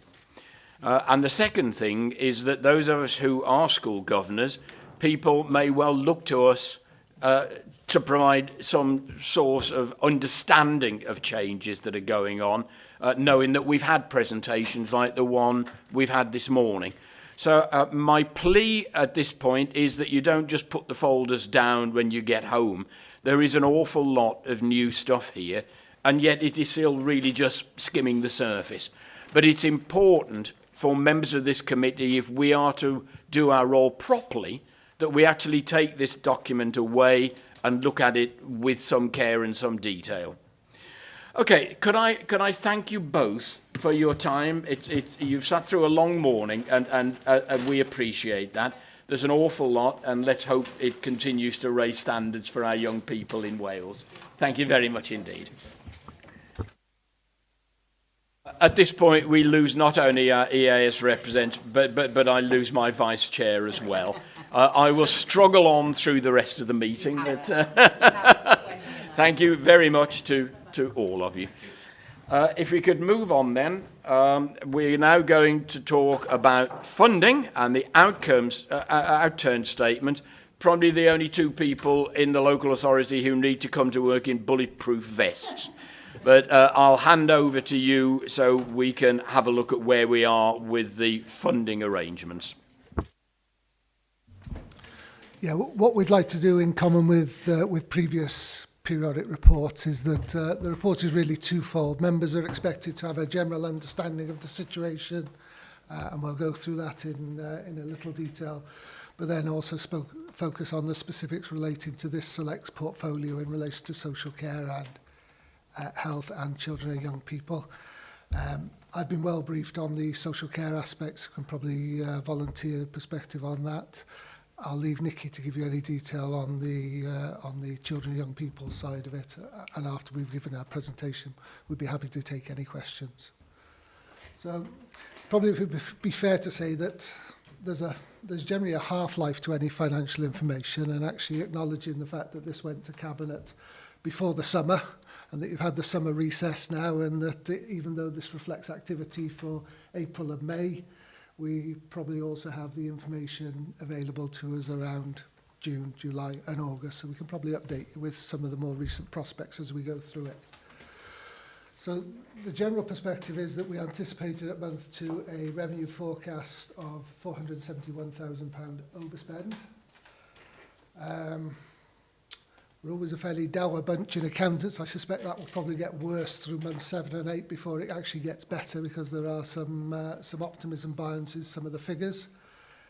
It might help you to understand table 3.1.2, where actually alongside the predicted forecast for the end of this year, we've also provided the equivalent outturn forecast for last year, so you can actually see the extent of differences between the two financial years.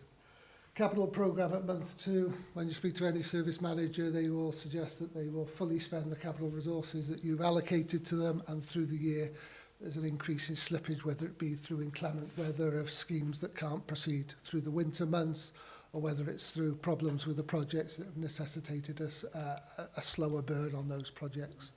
Of interest to this committee, obviously the lion's share of the capital programme at the moment is in developing its first 2 secondary schools under the 21st Century Schools initiative. I'm pleased to say that even though there is still significant expenditure to be incurred on Monmouthshire, that the pupils are anticipated to be in training this academic year and this term at that school, and using those new facilities. So even though there are still building works going on, the new functionality and new buildings are operating well. But I do suspect that actually if there are elements of slippage, it will be in those areas because those are the larger figures involved in the capital programme. The report goes on to explain about the reserve positions, both the council fund reserve and earmark reserve, and it won't be a surprise to you that I repeat my doom and gloom message that earmark reserves aren't being replenished at the level that I might ideally like, and are unlikely to actually assist us in the facilitation of large-scale re-engineering of services into the future given those levels. You'll be particularly interested to hear from Nikki the changes proposed in relation to the school reserves position, and bringing forward the responsibility of the governing body to actually consider a recovery plan at the same time that they identify a prospective deficit rather than actually creating a hiatus of 6 to 12 months between that. So what we're looking to do is to try to reduce that volatility and actually be able to agree to a licence deficit, understanding the plan that involves at the time that licence deficit is brought to the council. So you'll see the report actually describes some of the changes made to the fairer funding guidelines, which will be presented to the schools forum. In relation to children's services, the detail is reflected in paragraph 3.2.4. At the moment, pleasingly, children's services anticipate a deficit of just under 300,000 on the year. I say pleasing because last year's outturn was 1.6 million adverse, and I'd highlight that this is probably one of the most volatile areas to accurately predict with any certainty to the year end, because single case decisions can have hundreds of £1,000s consequence in a year. So you can end up being quite different from your prediction, not understanding what your likely customer base may very well be into the autumn, Christmas time, etc. It's right that it has shown an improvement on last year, largely because as councillors you actually invested a further 534,000 in extra resources into that area to actually assist with that. It does rely on the successful negotiation with health over 2 continuing care cases. I can report that one of those looks quite positive at the moment in terms of getting 100% recovery. The other one is less likely and probably subject to a far greater level of negotiation, but we'll keep you briefed on that position through the autumn's monitoring. Pleasingly, I'm able to report a reduced volume in the use of agency staff. That historically has been a problem for the service, and in last year, in comparison, introduced a £600,000 pressure. At the time of month 2 reporting, they have 5 agency staff, and Jane's confirmed for me this morning that actually in children's services they only currently have 1 agency staff working, so that should give you a comfort about the change in that direction. But obviously, at the moment, we're working with a prediction of 7 less whole-time placements for the year, and I've just described a situation that, you know, the nature of service is reactive in nature rather than proactive. We have a responsibility and a duty to any cases that are presented to us that, despite any good management, can very well be quite a volatile situation. So at that point, can I hand over to Nikki to give you a perspective on children and young people? Thanks very much, Mark. The directorate at the end of month 2, which is the end of June, is 382,000 overspent. There's 2 elements to this. Part of this is a reduction in the income that we are receiving for Mountain House. As you will know, that we obviously take when pupils are placed in Mountain House from other authorities, we obviously receive an income from those other authorities.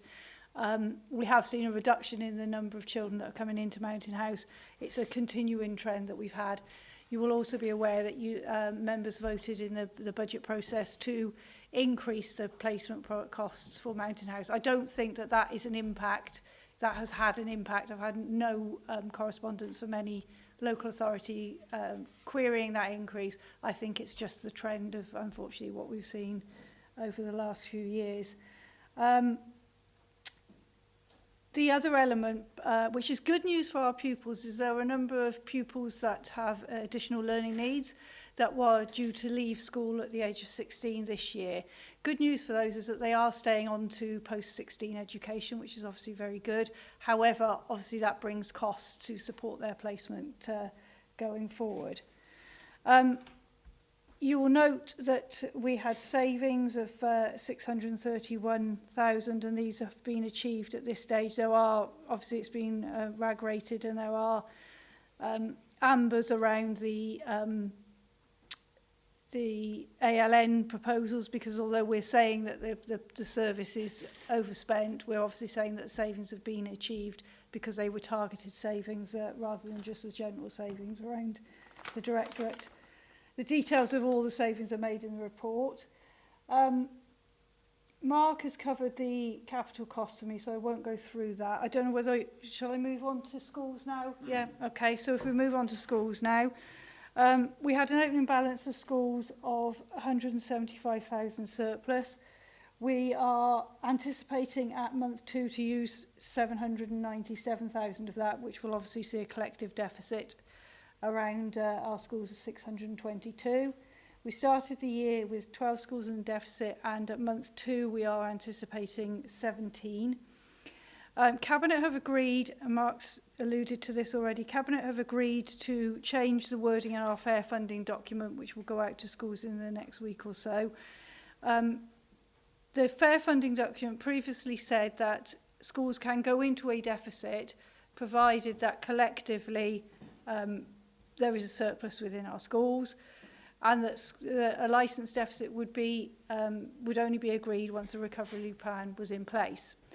That didn't give any time scales around when those recovery plans needed to be in place, and that what did cause a problem for, I think, for schools, to be fair, and for governing bodies and for ourselves in terms of getting those recovery plans in place.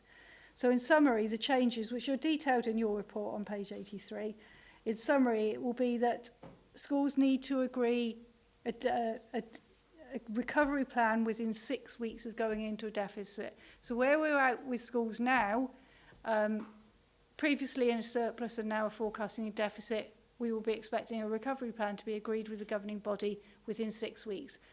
We will obviously assist with that process and we will help with that process, but that will give the head teacher long enough to arrange a governing body meeting, if there isn't one within that timescale anyway, to get that agreed. If the recovery plan is for a 3-year period, that just needs to be agreed with the Cabinet member for education. If it needs a longer period of time, say over a 5-year period, which we have given to some schools in the past, we will be looking to get that agreement with the Cabinet member for resources as well. We will continue to monitor against that recovery plan, and we will continue to report to yourselves against that recovery plan. But I think it just tightens up the areas of concern. When we're setting budgets with schools, obviously they have until the 31st of May to sign those budgets and return to us. And to be fair, our schools do tend to get those in fairly quickly. But if they are going into a deficit, we will be saying at the 31st of May, we'll be signing off your recovery plan as well as your budget. So it won't be a prolonged process as it has been in the past. Thank you, Chair. Thank you very much. So the greater the number of schools that go into a deficit, the tighter the regulations on them become. I suppose that makes some sort of financial sense. Mr. Howcroft. Could I just clarify that situation? I've explained in the actual report that actually the weaknesses at the moment are around the forecasting of their deficit position. Actually, last year the schools didn't end up in the predicted deficit that they were through the year.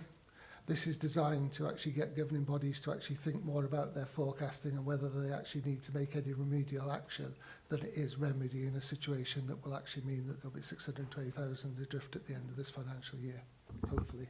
I'm happy to take that on board. And I did note, and really I was quite staggered, that some schools' apparent inability to work out their own financial position. So I think it illustrates the importance of central monitoring and the work that is done around that. So forgive my slight facetiousness in my comment there.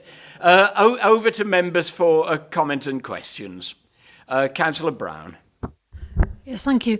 You mentioned about the deficit in relation to Mountain House School, because obviously some of the income comes from other authorities, and you said that that was part of a trend in any event. But I'm just wondering, sometimes when you have proposals, they end up being self-fulfilling prophecies if you're not careful.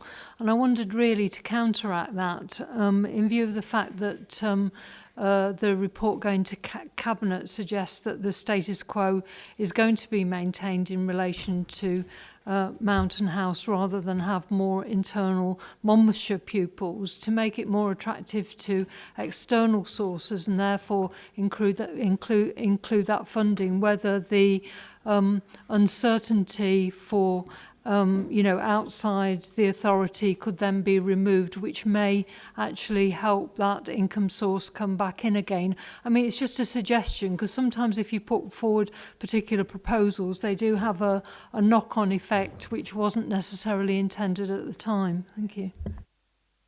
I'll pick this one if that's okay, Chair. Thank you, Councillor Brown.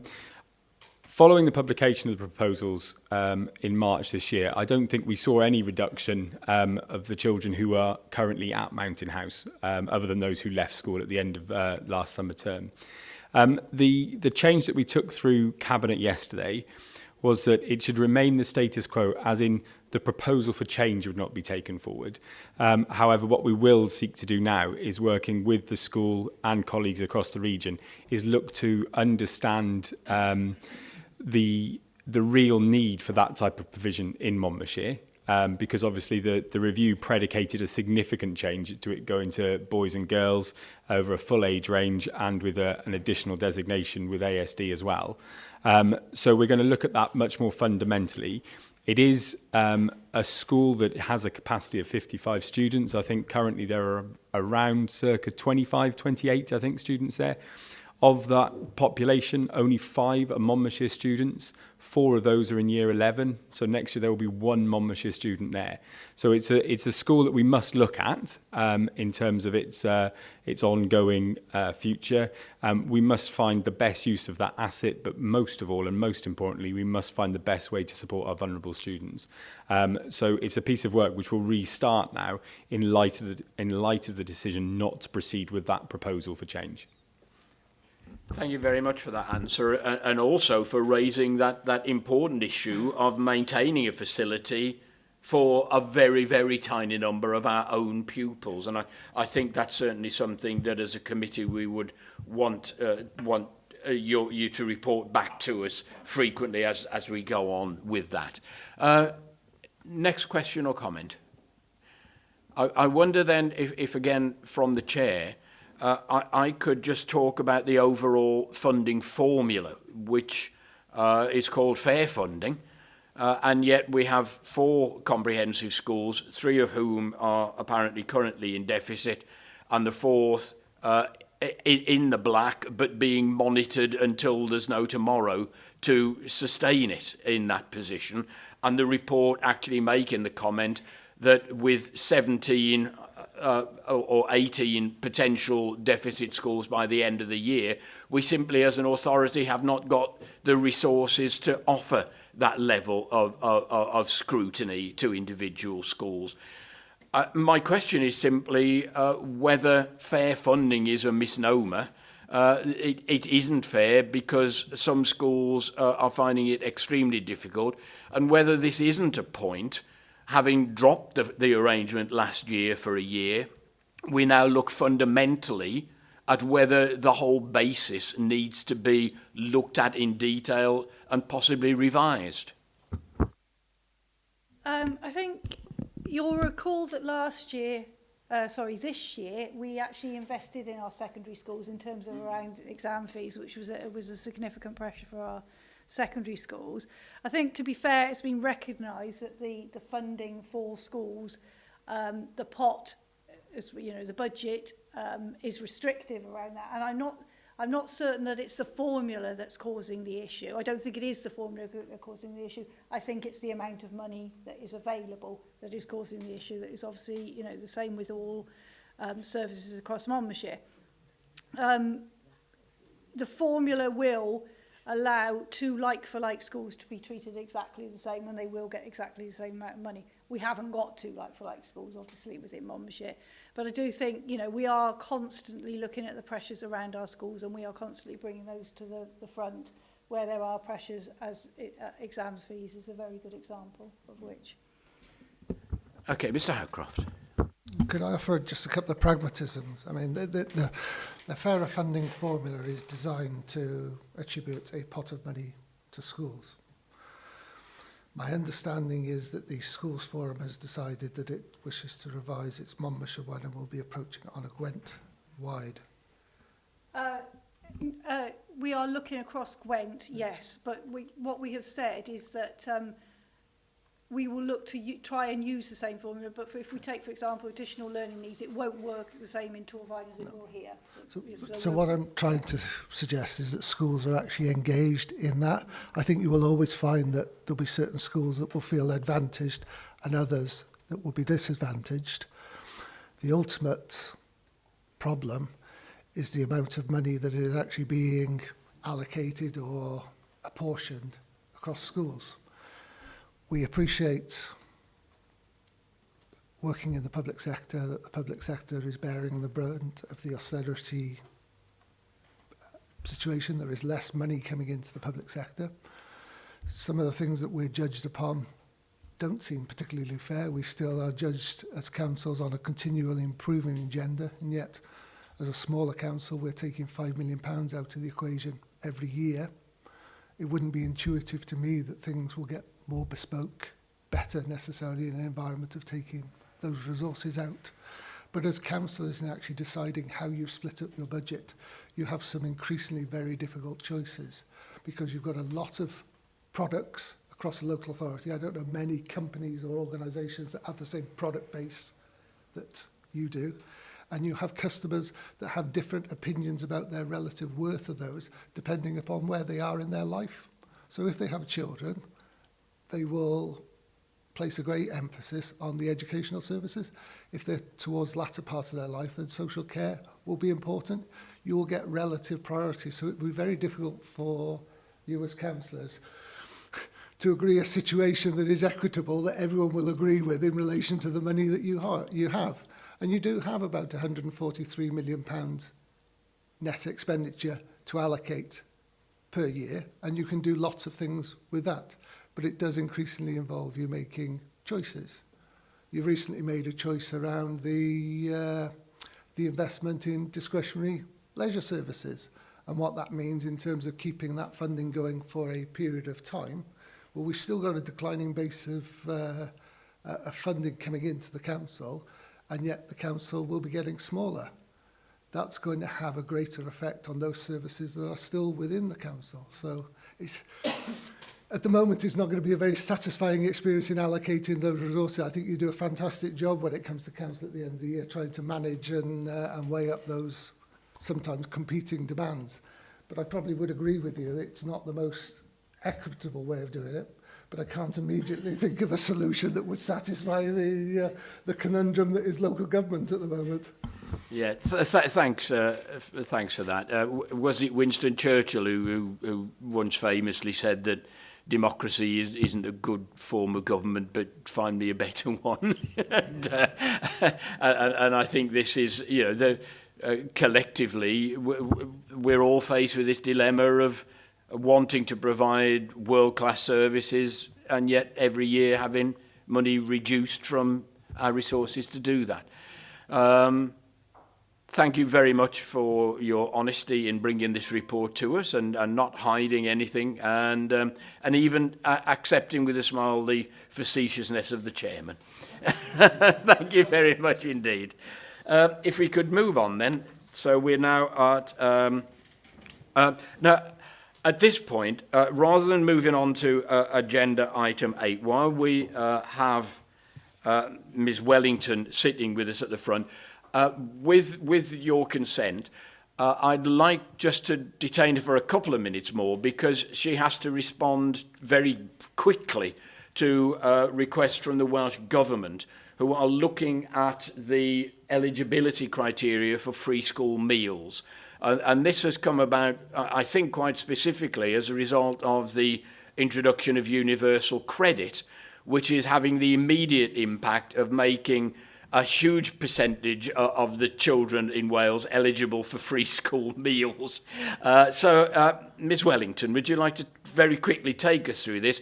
And my apologies to committee, it's not in the agenda, but in that we need to make a response. I think if Ms Wellington outlines the situation to us, we can then individually, as members, email our thoughts back to her. So, Ms Wellington. Thank you very much. Yes, just very quickly, and I apologise that it was last minute and not added to the agenda. We need to make a response by the 14th of September, so that's next week. Welsh Government are looking at the rollout of universal credit and the effect on free school meals. Currently, universal credit is being rolled out and it will be fully within Wales by 2022. And the issue is around the legacy benefits. So the legacy benefits within universal credit doesn't recognise working and non-working, in work and out of work benefits. So when you roll over into universal credit, you are automatically entitled to free school meals. Whereas under the old system, if you were claiming working tax credit, you were not entitled to free school meals. So now that's obviously increasing the number of children that are entitled to free school meals. They've done an estimate that over Wales by 2022, unless they do if they don't do anything, 50% of our pupils will be entitled to free school meals. Now, obviously, that's going to be a huge burden on local authorities to be able to sustain that. And there's no additional funds, they say. So what their proposal is that from January 19, they are proposing that anyone earning over 7,400 would not be entitled to free school meals. Now, that's earnings. Those earnings will be topped up by universal credit. So we're not talking about household income at this point. Household income will be more around 23,000, 24,000, but the actual earnings going into the house rather than the benefits will be 7,400. If that is approved, then that will see an increase of about 3,000 pupils as opposed to the 50% that we talked about earlier. So what they're asking in the consultation, very simply, this consultation seeks views on amending the eligibility criteria for free school meals, specifically eligibility based on receipt of universal credit. I'm happy to email out that document if I do it through Wendy to the committee, and I'm happy to respond on your behalf. So if anyone wants to make a response, I'm happy to respond on your behalf. But as I said, it's got to be in by the 14th. Okay, thank you very much indeed. It would be helpful, I think, to members if that document could be emailed out. And I would make a plea that as individuals, you do reply to Nikki Wellington so that she can then reply on behalf of the authority. So my apologies for adding that as a very late agenda item. Yeah, just to say there's a couple of hard copies down at the front here as well. So. Okay, so back to the agenda. Item 8, actions arising from the previous meeting. Where are we with that?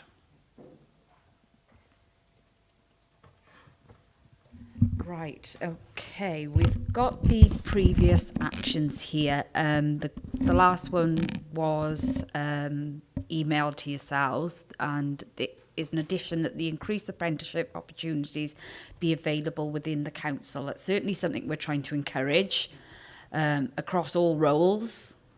So that's certainly something we're going to be looking at this year.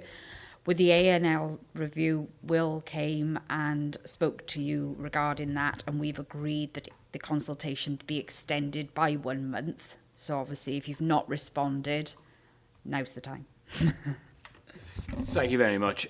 In terms of that ALN review, I've certainly been sent a copy in my role as a school governor. I don't know if all members of this committee have received that, but it is there. You'll remember that we did grant an extra month simply because there had been so much to analyse. But it is now complete. The document is, if you haven't had it, please request it. And it's now in a position to go to Cabinet. Councillor Brown. Yeah, I understood that basically there was this idea of some further consultation in relation to the proposals on this particular issue. Is that right? Yeah, thank you, Chair. Thank you, Councillor Brown. The consultation produced a number of responses. Obviously, some of the proposals were accepted, some of the proposals weren't accepted. If you look at the Cabinet paper that went yesterday, that details it all very, very clearly of where we are progressing, where we are not progressing, where we're modifying, and where we're actually going to go back out for consultation. So it's on the Cabinet paper yesterday. There's the consultation response report as well that has gone, and that is going to be distributed to parents via our schools. Yes, Chair, I did actually read the report, and I just wondered, because it did hint at a further consultation, is there any particular time period for that? That's all. Yeah, autumn term. Now we're starting to look at it again now, and we're proposing to take something back to Cabinet in December. And if appropriate, I hope it will come here before. I know you would, Miss Wellington. Moving on then, agenda item 9 is the work programme, which was in your papers. I'm looking forward particularly, I think, hopefully next month, to the item on the support we give to refugee children, and some very good practice there by individual schools, and their governing bodies, and by the Ethnic Minority Support Service. Is there anything anybody would want to add to that work programme? Councillor Brown. Yes, thank you. Basically, on the minutes of the last meeting at point 11, it mentions some suggestions, and obviously, in view of the report that we've had from the EAS, it will be useful if pioneer schools were invited to give their take on the curriculum development. And I think when it was mentioned before, I think Will McLean said that he was in favour of that. So I don't know whether or not that could be followed up, Chair. I will certainly follow that up with the scrutiny manager and make sure that we do get something brought to this committee. Thank you very much indeed. The only other item is to confirm that our next meeting will be at the same time on the 18th of October. It's been a long meeting. Thank you all very much. It's been, I think, a very interesting meeting, and thank you all for your participation.